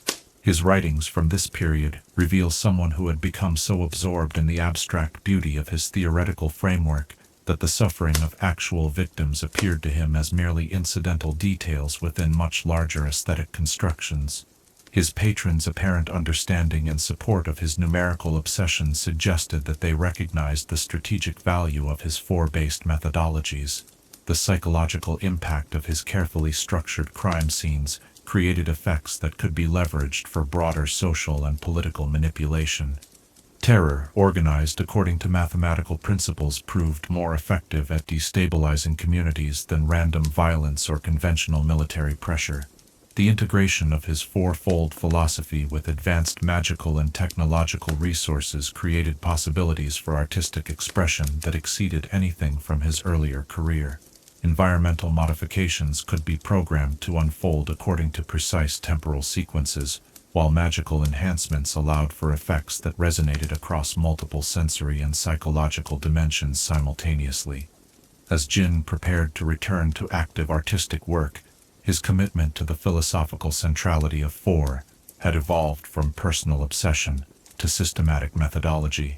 What had begun as a child's fascination with numerical patterns had become a comprehensive worldview that provided both practical guidance for his criminal activities and philosophical justification for his complete disregard of conventional moral constraints.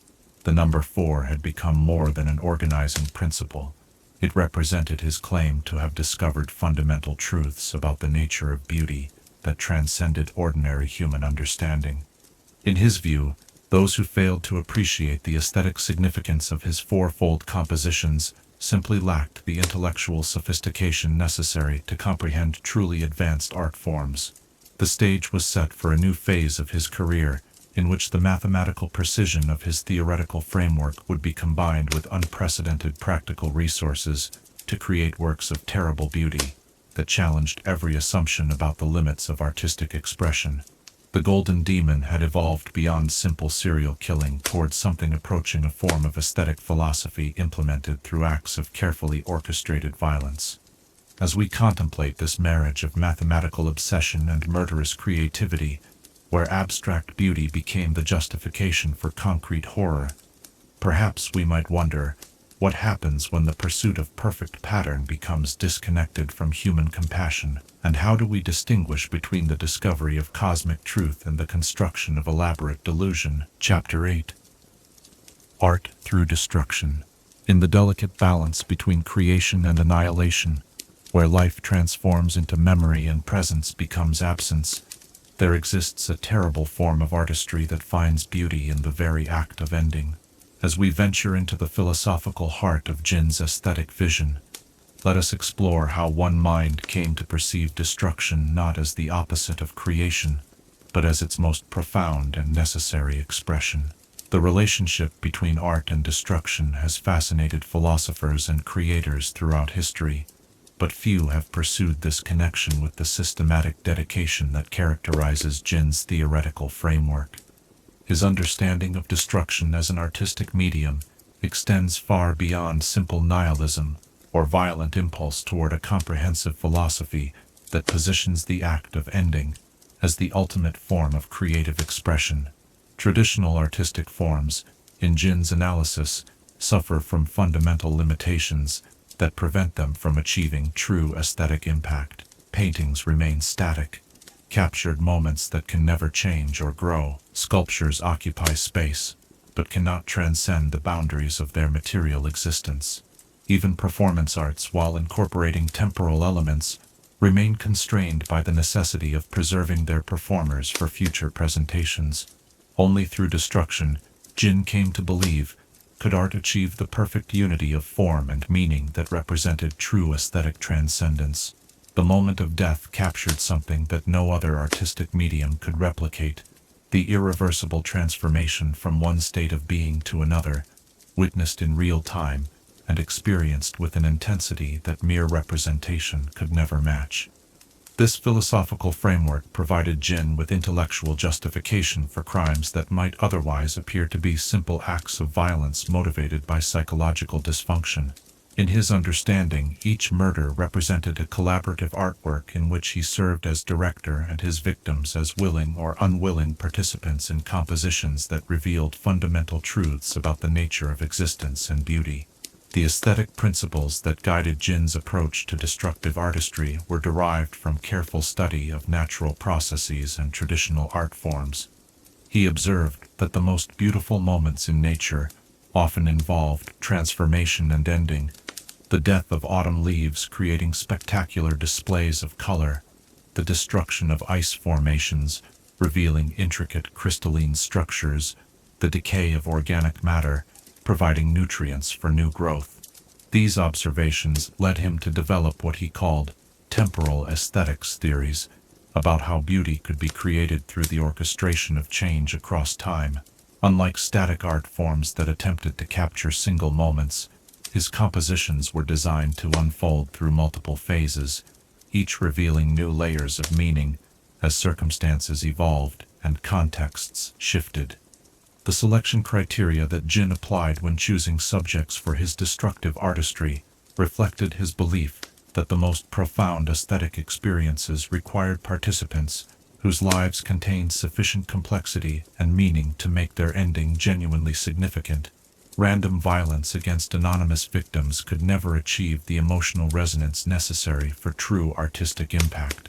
Instead, he focused on individuals whose deaths would create ripple effects throughout their communities, respected merchants whose absence would disrupt economic networks, beloved artists whose silence would leave cultural voids, spiritual leaders whose loss would challenge fundamental beliefs about justice and divine protection. The aesthetic value of each composition was enhanced by the broader social and psychological consequences that extended far beyond the immediate crime scene. The physical arrangements that characterized Jhin's murder scenes represented only the most visible layer of artistic intention. Each positioning of bodies and objects was calculated to create visual harmonies that would resonate with both conscious and unconscious aesthetic sensibilities. But these surface elements served primarily as focal points for much more complex compositions that incorporated psychological, social, and temporal dimensions. The timing of his crimes was orchestrated with the same precision applied to spatial arrangements. Victims were selected not just for their individual characteristics, but for their roles within larger social and cultural systems. The moments chosen for their deaths were calculated to maximize symbolic significance and emotional impact, often coinciding with festivals, seasonal transitions, or community celebrations that would amplify the psychological effects of their absence. Jhin's understanding of destruction as artistic medium also influenced his approach to the tools and techniques employed in his work. Rather than relying on crude implements that would simply end life efficiently, he developed methods that transformed the act of killing itself into a form of performance art. The precision and elegance of his techniques became as important as their practical effectiveness. The development of whisper represented the culmination of this approach to destruction as artistic expression. The weapon was designed not merely to kill but to create death in ways that enhanced the overall aesthetic impact of each composition. The visual and auditory effects produced by its specialized ammunition transformed each shot into a multimedia artistic statement that complemented the broader themes of individual crime scenes. The philosophical framework that positioned destruction as the highest form of artistic expression also provided Jhin with responses to critics who questioned the morality of his methods. In his view, conventional ethical systems were inadequate for evaluating truly innovative art forms that operated according to principles that transcended ordinary human experience. He argued that the greatest artists throughout history had always been misunderstood by their contemporaries, whose limited perspective prevented them from recognizing the deeper significance of revolutionary creative work. The temporary suffering caused by his compositions was, in his analysis, a necessary price for achieving aesthetic breakthroughs that would ultimately expand human understanding of beauty and meaning. This conviction that his work served larger purposes beyond immediate personal satisfaction helped sustain Jhin through periods of isolation and criticism. His writings reveal someone who genuinely believed that his crimes represented contributions to human culture that would eventually be recognized and appreciated by future generations capable of understanding their true significance. The integration of magical elements into his destructive artistry opened new possibilities for achieving aesthetic effects that purely physical methods could never accomplish. Enchanted ammunition could create visual displays that persisted long after the moment of impact, while environmental modifications could transform entire locations into stages that enhanced the emotional resonance of his compositions. These supernatural enhancements allowed Jhin to create works that operated simultaneously across multiple sensory and psychological dimensions. Crime scenes became immersive experiences that affected viewers, not just through visual impact, but through subtle manipulations of ambient magical energy that influenced mood, perception, and memory formation. The psychological effects of encountering art created through destruction proved remarkably persistent and profound. Unlike conventional artworks that could be analyzed, categorized, and mentally filed away, Jhin's compositions seemed to embed themselves in the consciousness of those who experienced them, creating ongoing effects that influenced behavior and perception long after the initial encounter. This persistence was not accidental, but represented a deliberate aspect of his artistic methodology. By creating associations between beauty and horror, meaning and loss, his work challenged fundamental assumptions about the relationship between aesthetic experience and moral judgment.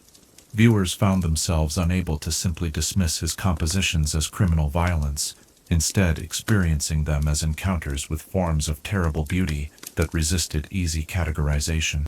The collaborative aspect of Jhin's destructive artistry, the way his compositions required both creator and subject to achieve their full realization, represented what he considered the ultimate expression of artistic authenticity. Unlike traditional forms that relied on artificial materials and conventional techniques, his work incorporated the most fundamental elements of human experience: life, death, fear, and transcendence. As his theoretical framework matured and his practical capabilities expanded, Jhin began to envision destruction-based compositions that would operate on scales previously unimaginable. Individual murders represented only the smallest units of meaning within larger artistic constructions that could encompass entire communities, regions, or even civilizations. The support provided by his mysterious patrons seemed to recognize and encourage these expanded ambitions. Their resources and coordination capabilities suggested that they viewed his individual crimes not as isolated artworks, but as components in much larger strategic and aesthetic projects that required implementation across multiple locations and extended time periods. The evolution of Jhin's philosophy from personal obsession to systematic methodology represented a transformation that extended far beyond simple criminal activity towards something approaching a new form of warfare that used aesthetic manipulation as its primary weapon. His understanding of destruction as artistic medium had provided him with both the intellectual framework and the practical techniques necessary to challenge fundamental assumptions about the relationship between beauty and violence.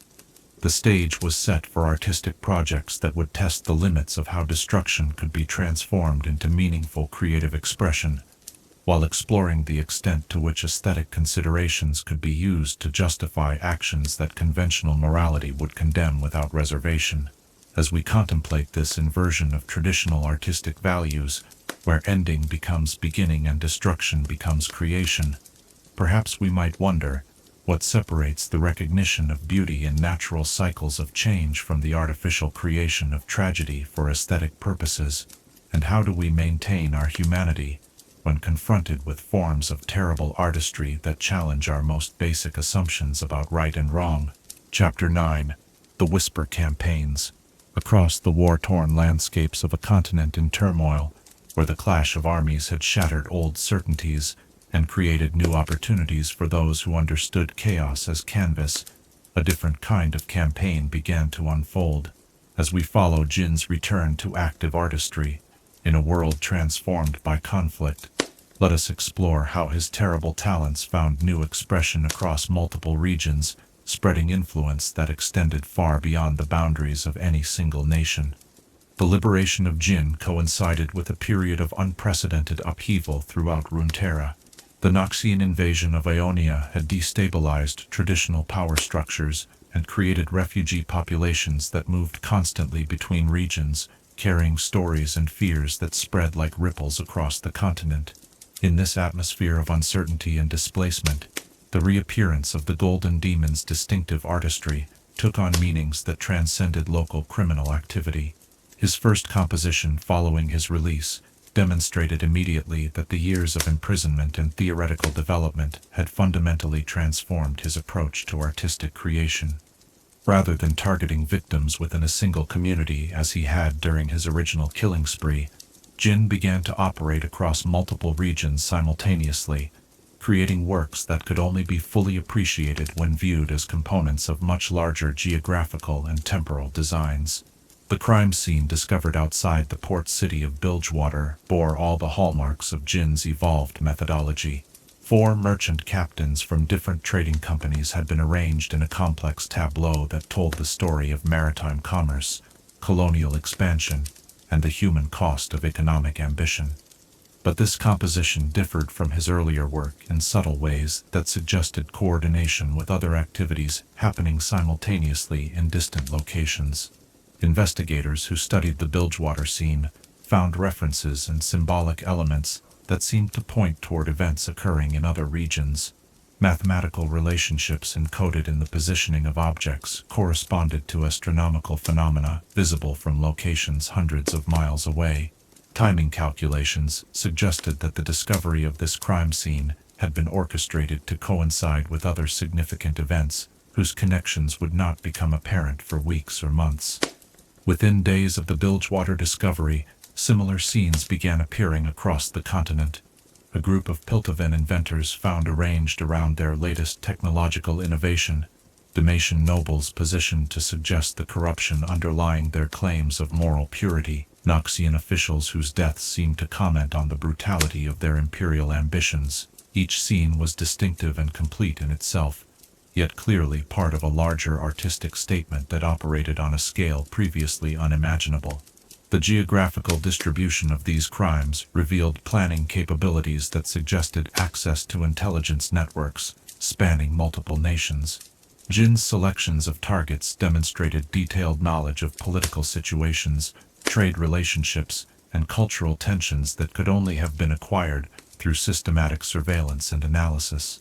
His mysterious patrons had clearly provided him with resources that transformed him from a regional threat into something approaching a continental phenomenon. The psychological impact of this coordinated campaign exceeded anything achieved by his earlier work. Communities throughout Runeterra found themselves confronting the possibility that their local security measures and traditional protections were inadequate against threats that operated according to principles they could not comprehend. The realization that the Golden Demon had somehow acquired the ability to strike anywhere, at any time, created a form of collective anxiety that transcended regional boundaries.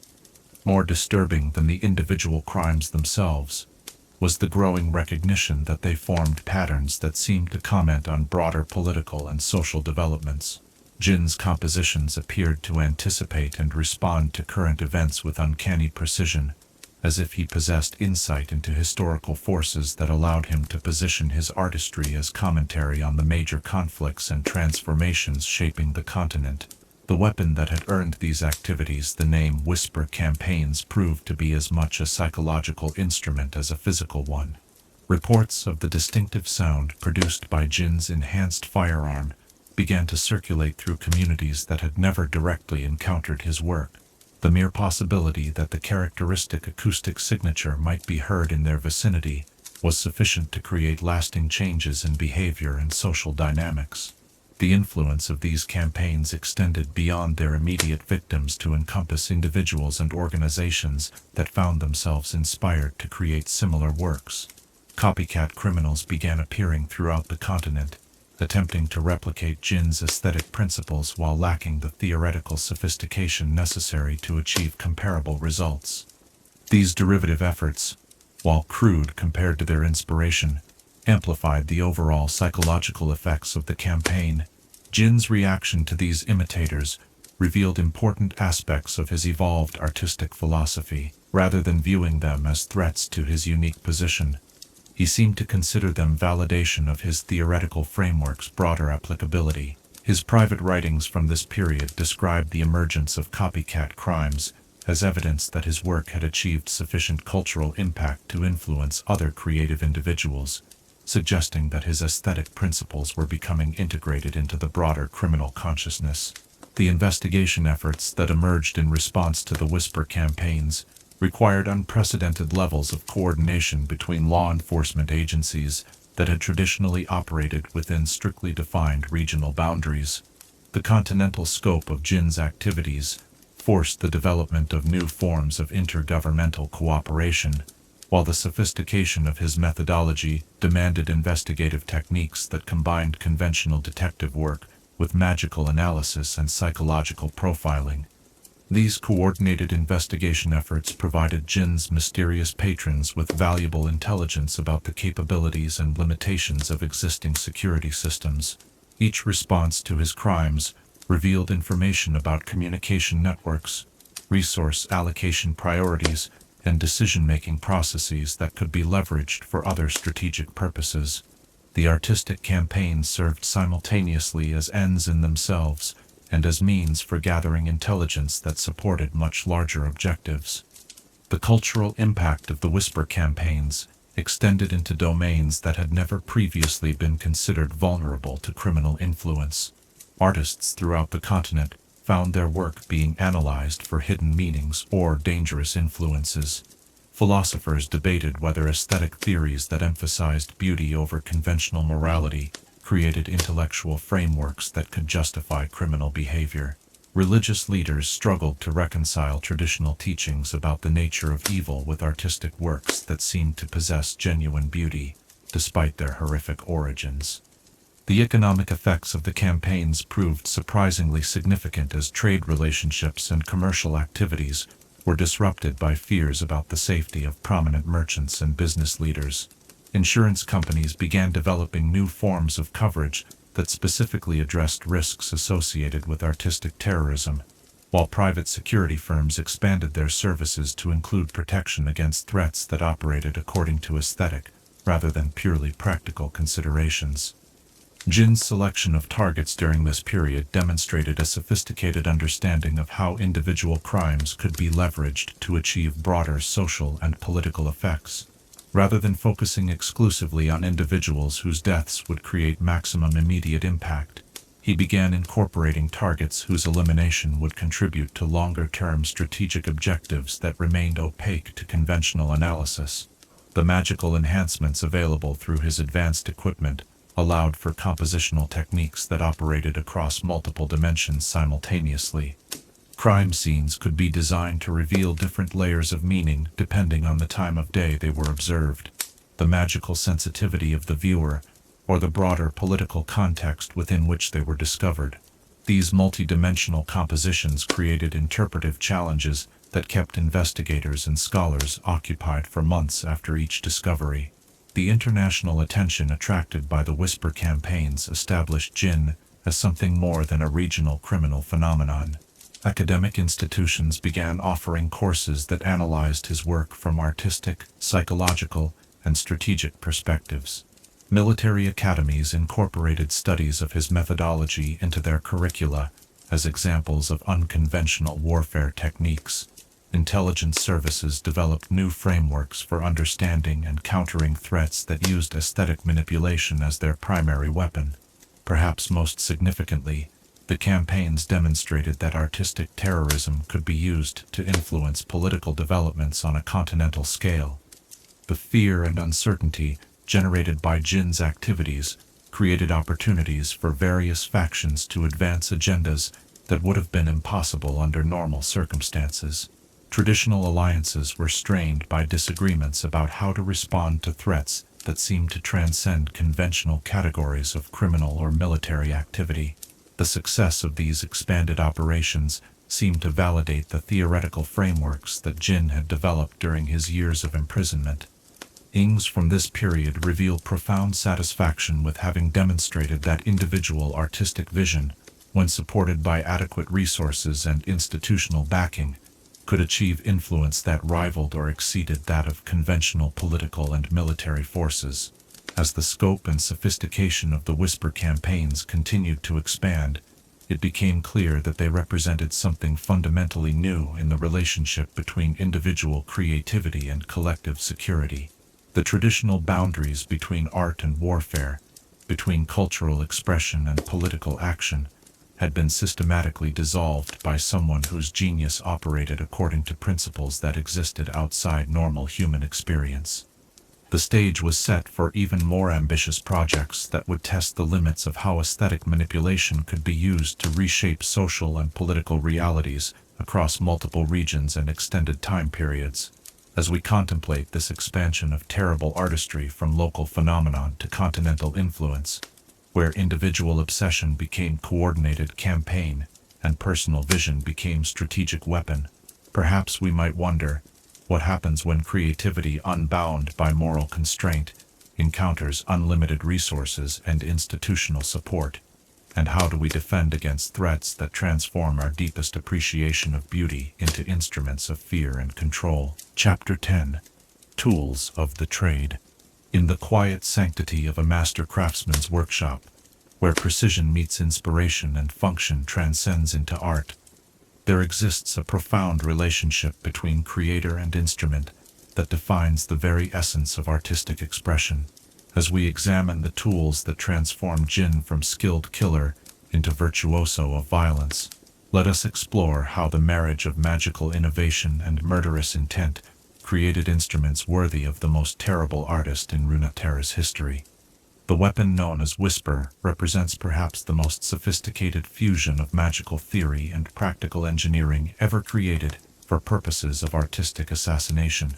Unlike conventional firearms designed purely for efficiency or reliability, this remarkable instrument was conceived and constructed to serve as an extension of its wielder's aesthetic vision, transforming each act of violence into a carefully orchestrated performance that engaged multiple senses simultaneously. The physical form of Whisper reflects design principles that prioritize elegance and symbolic meaning over purely functional considerations. The weapon's elongated barrel and ornate grip create visual proportions that satisfy classical aesthetic ratios, while intricate engravings along its surface tell stories of transformation and transcendence that resonate with Jhin's philosophical framework. Even when not in use, the gun serves as a work of art that embodies the theoretical principles underlying its creator's deadly methodology.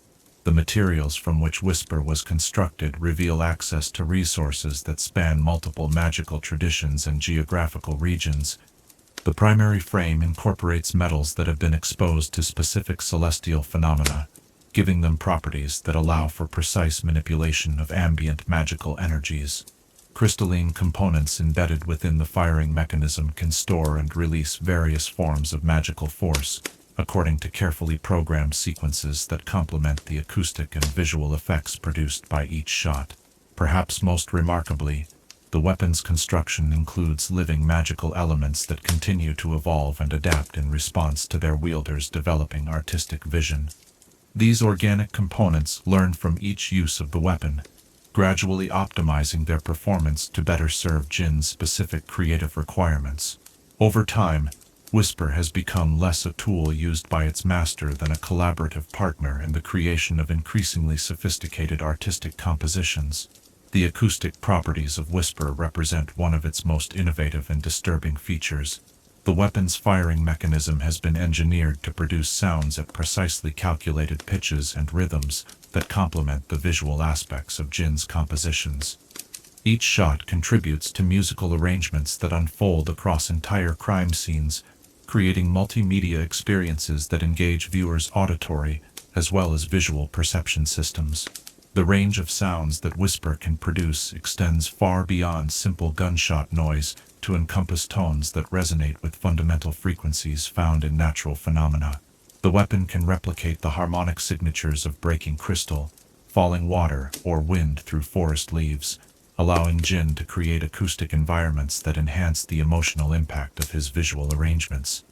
These carefully orchestrated soundscapes transform murder scenes into immersive theatrical experiences. The specialized ammunition developed for use with Whisper represents another marvel of magical engineering that pushes the boundaries of what conventional projectiles can achieve. Each round contains multiple different payload types that can be activated selectively, allowing for effects that range from simple kinetic impact to complex magical manifestations that continue to evolve long after the moment of firing. The basic projectile design incorporates materials that have been treated with alchemical processes derived from multiple different magical traditions. Crystalline cores store various forms of magical energy that can be released upon impact according to pre-programmed sequences. Surrounding layers contain compounds that react to environmental conditions, ambient magical fields, or the emotional states of nearby individuals to create effects that adapt dynamically to their surroundings. Among the most sophisticated ammunition types are rounds designed to create specific visual patterns when they strike their targets. These projectiles contain magical pigments that react to the life force of their victims, producing displays of color and light that capture and preserve the exact moment of transition from life to death. The resulting patterns serve as both artistic elements within Jhin's compositions and memorial representations of his subjects' final experiences. Other specialized rounds are designed to manipulate the physical properties of their impact sites, creating lasting modifications to the environment that enhance the aesthetic impact of crime scenes. Some ammunition types can alter the resonant frequencies of nearby objects, causing them to produce specific musical tones when touched by wind or vibration.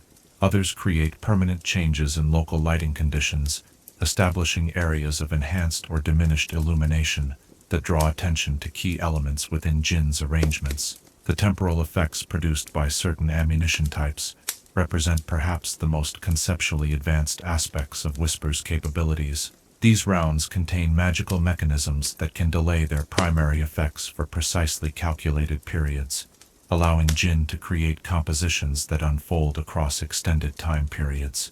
Crime scenes can be designed to reveal new layers of meaning hours, days, or even weeks after their initial discovery, creating ongoing artistic experiences that continue to affect viewers long after the immediate shock of finding bodies has subsided. Beyond the signature weapon, Jhin's arsenal includes an array of supplementary tools that support various aspects of his artistic methodology. Precision measuring devices allow him to calculate optimal positioning and timing with mathematical exactitude that would be impossible through intuitive judgment alone. These instruments incorporate magical enhancements that can detect subtle energy patterns and environmental fluctuations that influence the aesthetic impact of his compositions. The environmental modification equipment provided by his mysterious patrons enables Jhin to transform entire locations into stages optimized for his artistic vision. Portable devices can alter local weather patterns, adjust ambient lighting conditions, or modify the acoustic properties of spaces to enhance the dramatic impact of his performances. These tools allow him to exercise control over factors that would otherwise remain subject to random variation, ensuring that every aspect of his compositions serves his overall aesthetic objectives. Communication and surveillance equipment provides Jhin with access to intelligence networks that span multiple continents, allowing him to identify optimal targets and coordinate his activities with other strategic operations. Advanced magical sensors can monitor the emotional states and behavioral patterns of potential subjects, providing detailed psychological profiles that inform his selection criteria and compositional planning. The transportation systems available to Jhin include vehicles that have been specially modified to support his unique operational requirements.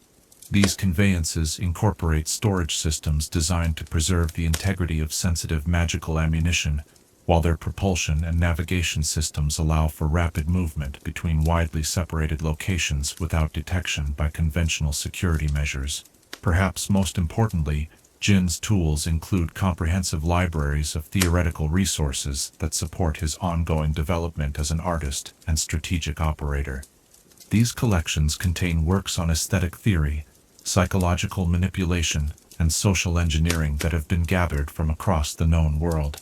Access to such materials allows him to continue refining his methodology and developing new approaches to artistic composition that push the boundaries of what criminal artistry can achieve. The integration of all these various tools and resources creates capabilities that exceed the sum of their individual components. Whisper's acoustic effects can be coordinated with environmental modifications to create immersive experiences that operate across multiple sensory dimensions. Ammunition timing can be synchronized with surveillance data to ensure that crime scenes are discovered at optimal moments for maximum psychological impact. The psychological relationship between Jhin and his tools reflects the deep philosophical connection between artist and instrument that characterizes all truly masterful creative work.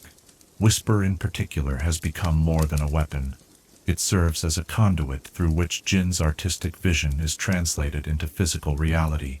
The extended use of these sophisticated instruments has allowed him to achieve levels of creative expression that would have been impossible with improvised or conventional equipment.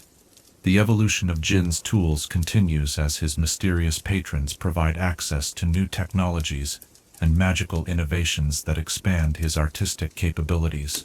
Recent developments include ammunition types that can create permanent alterations in local magical fields, environmental modification devices that operate on continental scales, and communication systems that allow for coordination with other strategic assets whose identities and objectives remain deliberately obscured.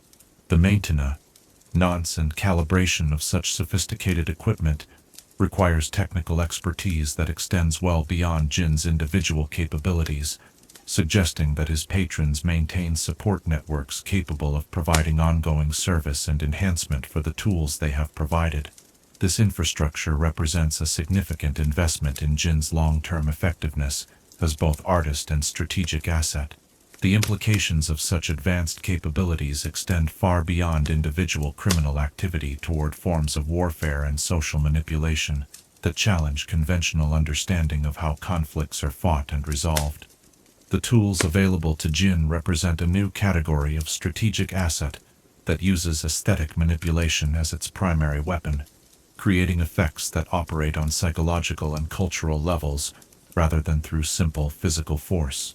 As we contemplate these instruments of terrible artistry, where engineering excellence serves murderous purpose and magical innovation enables unprecedented forms of creative destruction, perhaps we might wonder what responsibilities come with the creation of tools that can transform individual obsession into strategic capability, and how do we balance the appreciation of technical mastery with horror at the purposes for which such mastery is employed. Chapter 11. The Eternal Performance. In the twilight hours between day and night, when shadows lengthen and the world prepares for transformation, there exists a perpetual dance that knows no ending.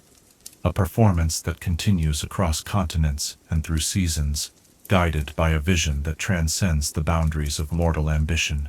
As we witness Jhin's evolution into something beyond individual criminal, into architect of ongoing artistic revolution, let us explore how his terrible gifts have transformed murder from isolated acts into components of an eternal symphony that reshapes the very nature of fear and beauty. The concept of eternal performance emerged from Jhin's growing understanding that his most significant artistic contributions lay not in individual compositions, however masterful, but in the creation of self-sustaining systems that would continue to generate aesthetic experiences long after his direct involvement had ended.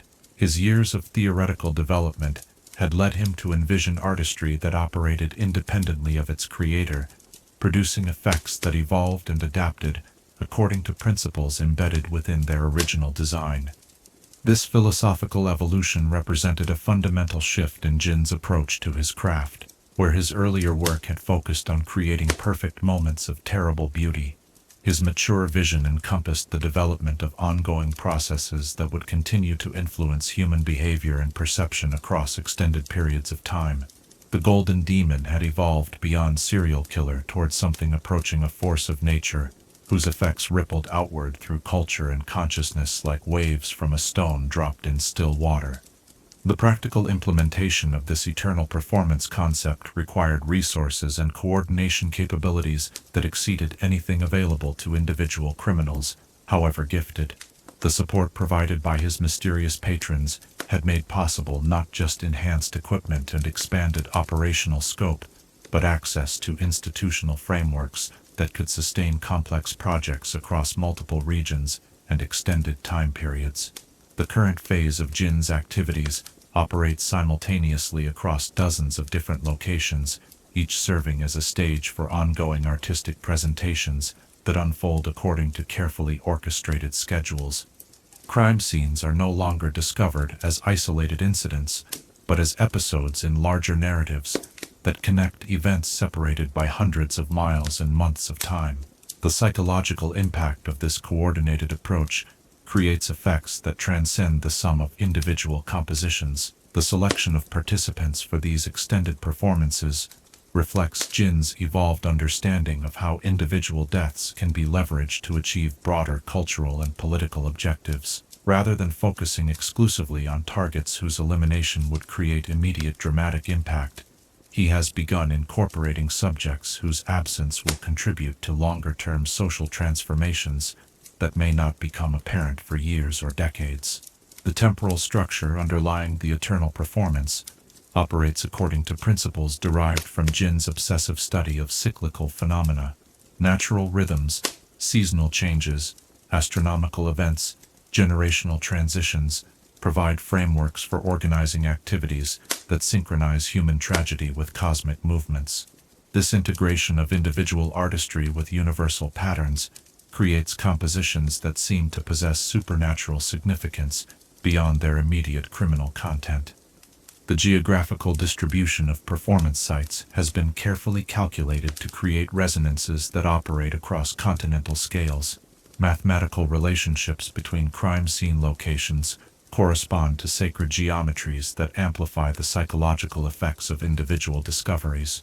Communities separated by vast distances find themselves connected through shared experiences of terror and beauty that seem to transcend normal boundaries of space and time. The technological and magical infrastructure supporting the eternal performance includes communication systems that allow for real-time coordination between widely separated operational sites. Environmental modification devices can create synchronized weather patterns or astronomical phenomena that enhance the dramatic impact of simultaneous discoveries. Advanced surveillance networks provide continuous monitoring of target populations and security responses. Perhaps most significantly, the eternal performance incorporates mechanisms for self-perpetuation that operate independently of Jhin's direct control. Psychological conditioning techniques embedded within crime scene compositions influence the behavior of surviving witnesses in ways that increase the likelihood of future violent incidents. Cultural memes propagated through artistic terrorism spread through populations like intellectual viruses, creating social conditions that generate new opportunities for aesthetic intervention. The copycat phenomena that emerged in response to Jhin's earlier work have been systematically cultivated and directed to serve the objectives of the larger performance. Derivative criminals receive subtle guidance that improves their effectiveness while ensuring their activities complement rather than compete with the master's vision. These secondary artists serve as instruments through which Jhin's influence extends into regions and populations that he cannot personally access. The relationship between Jhin and his mysterious patrons has evolved during this phase, from simple support provision towards something approaching collaborative artistry. Intelligence gathered through his operations provides strategic benefits that advance political and economic objectives whose full scope remains deliberately obscured. In exchange, his patrons provide resources that enable artistic projects operating on scales previously unimaginable. The psychological effects of the eternal performance extend beyond its immediate victims to encompass entire populations who find themselves living under the constant possibility of artistic intervention. The knowledge that the Golden Demon's influence operates according to principles that transcend conventional security measures creates forms of collective anxiety that influence behavior, even in communities that have never directly experienced his work. Educational institutions throughout the continent have begun incorporating studies of Jhin's methodology into their curricula, not as criminal case studies, but as examples of innovative approaches to aesthetic theory and social manipulation.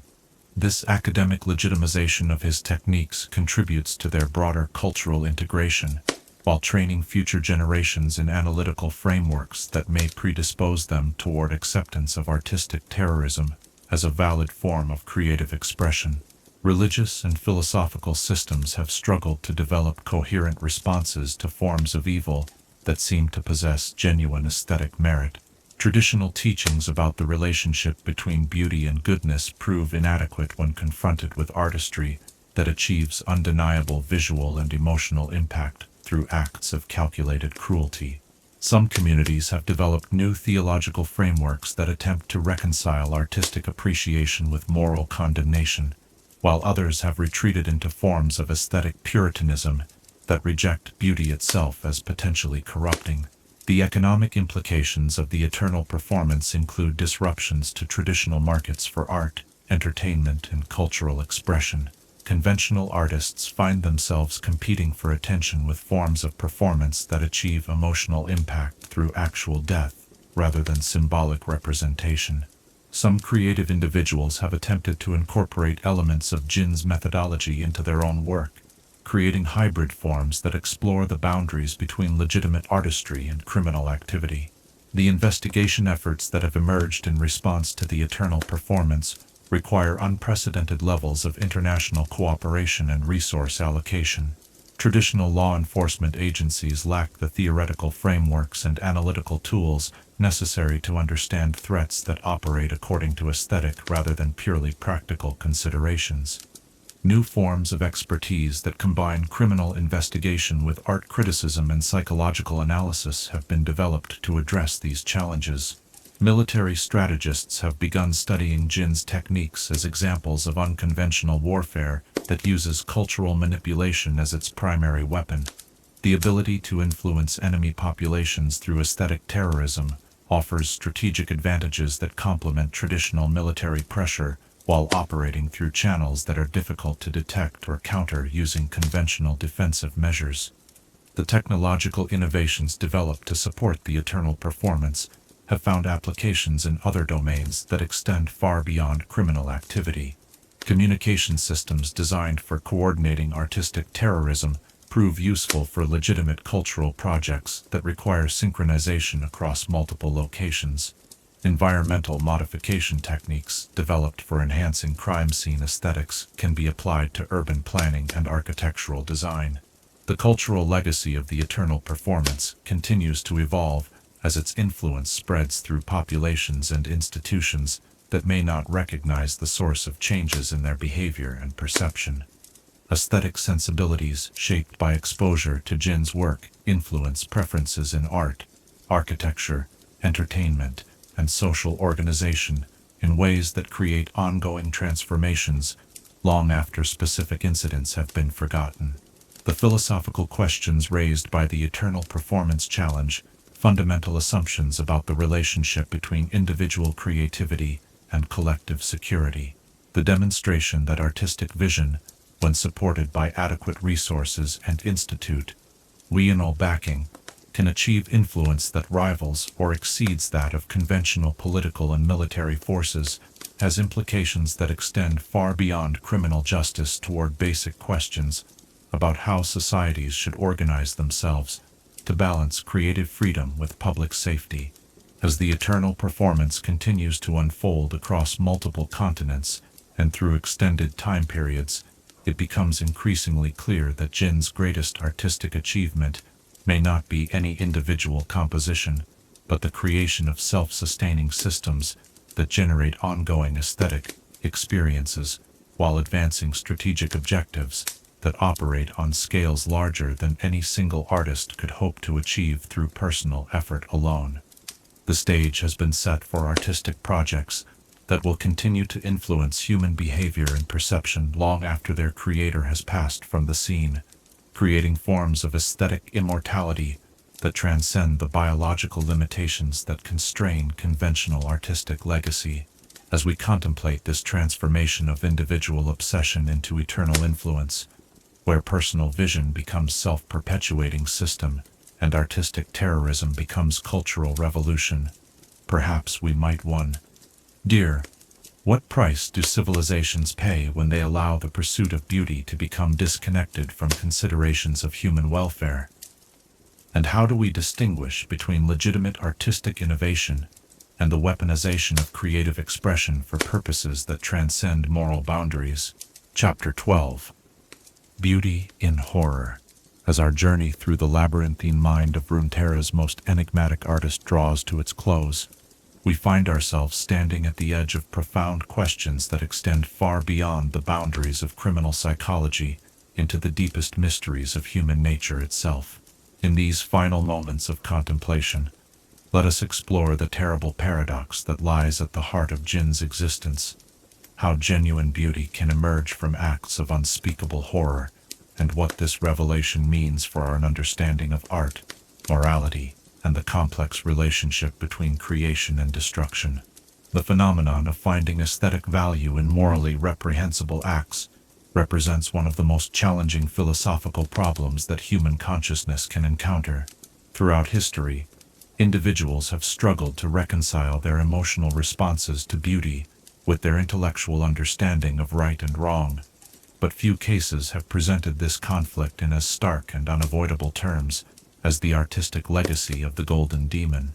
Those who have encountered Jhin's work directly, investigators, witnesses, even the families of his victims, consistently report experiences that defy easy categorization or comfortable resolution. The undeniable visual and emotional impact of his compositions creates aesthetic responses that persist despite conscious knowledge of their horrific origins. This persistence suggests that beauty, once perceived, establishes its own claim on human attention that operates independently of moral judgment or rational analysis.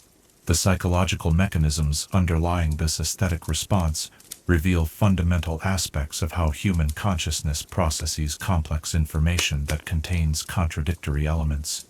The same perceptual systems that allow us to appreciate natural beauty, artistic masterpieces, and moments of transcendent experience continue to function when confronted with Jhin's work, creating internal conflicts that can persist for years after initial exposure.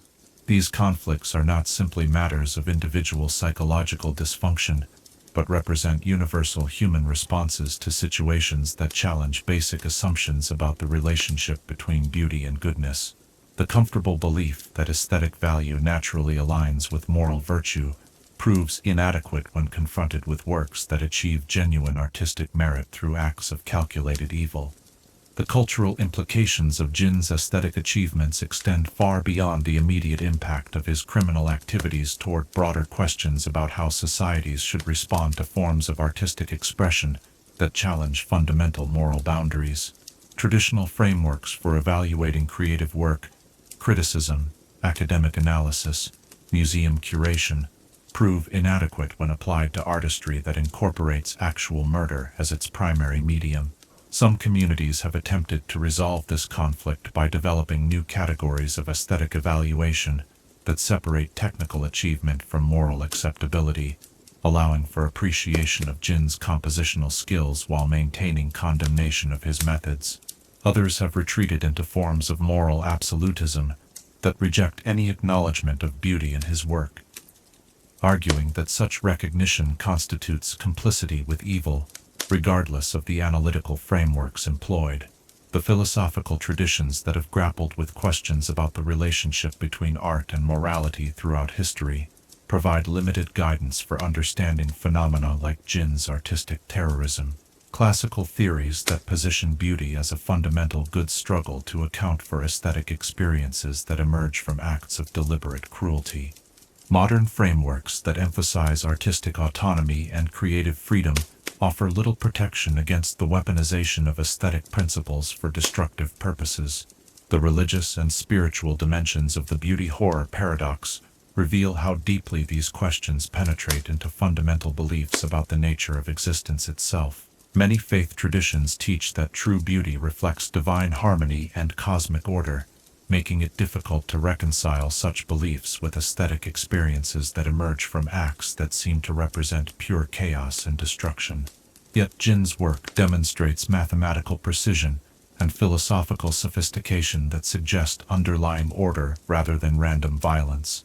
His compositions reveal patterns and relationships that seem to reflect deep understanding of natural and cosmic principles, creating theological puzzles that challenge traditional distinctions between sacred and profane artistic inspiration.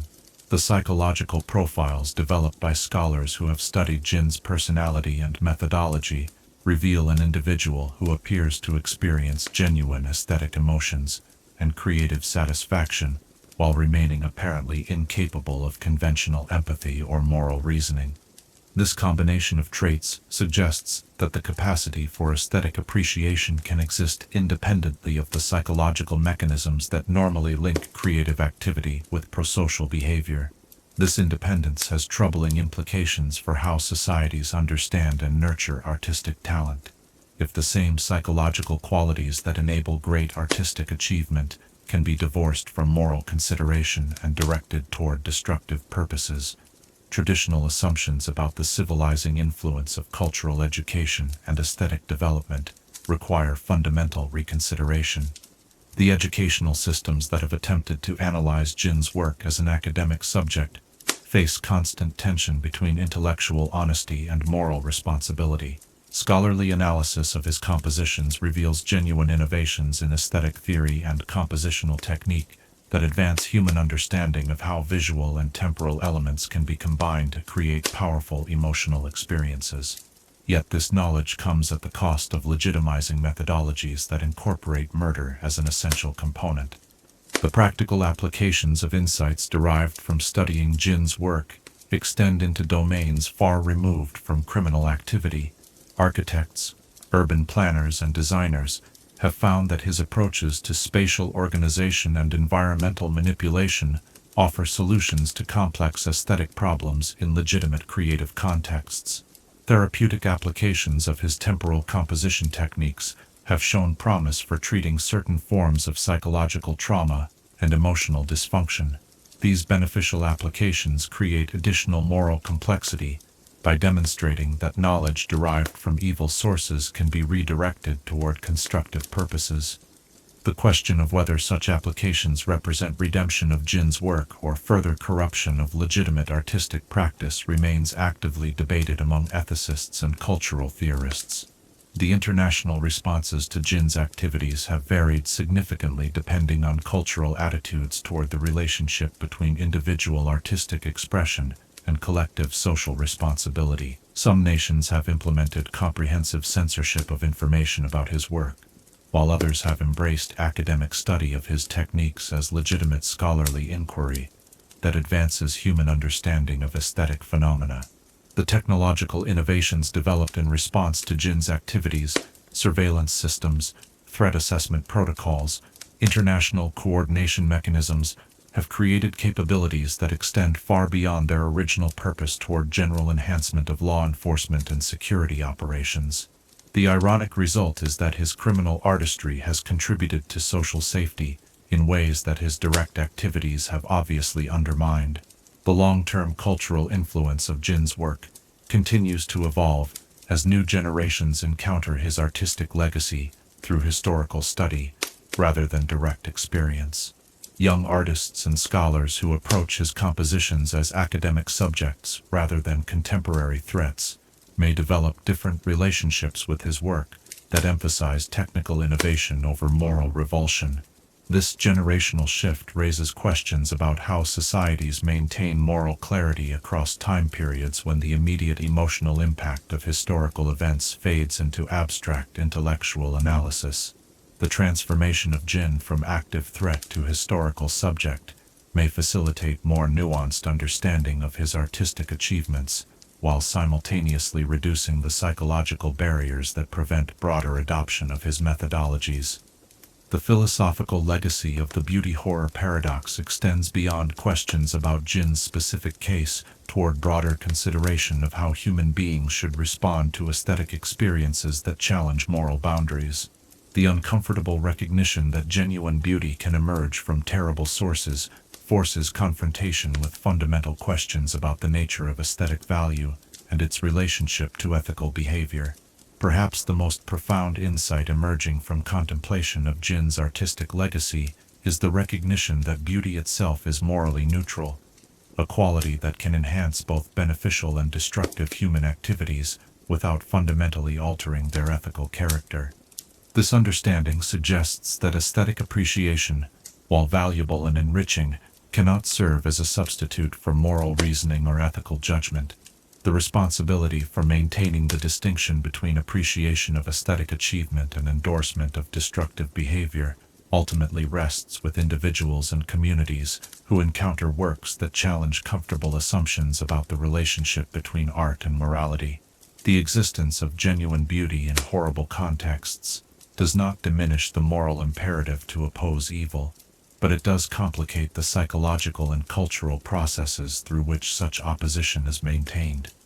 As we conclude our exploration of one of history's most complex and troubling artistic figures, we are left not with easy answers, but with profound questions that continue to resonate long after the immediate shock of his crimes has faded into memory. The legacy of the Golden Demon challenges us to examine our own relationships with beauty, creativity, and moral responsibility in ways that may prove uncomfortable, but ultimately necessary for understanding the full complexity of human nature. The end. Perhaps the greatest horror is not that evil can create beauty, but that beauty, once created, maintains its power to move and inspire us regardless of its origins.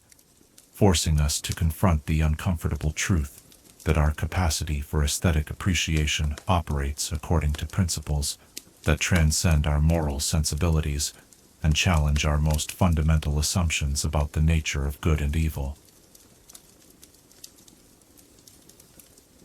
As we rest in the quiet aftermath of this contemplation, surrounded by shadows, that now seem to hold both terror and beauty in equal measure, perhaps we might ask ourselves, how do we preserve our humanity when confronted with forms of artistic achievement that challenge our deepest beliefs about right and wrong?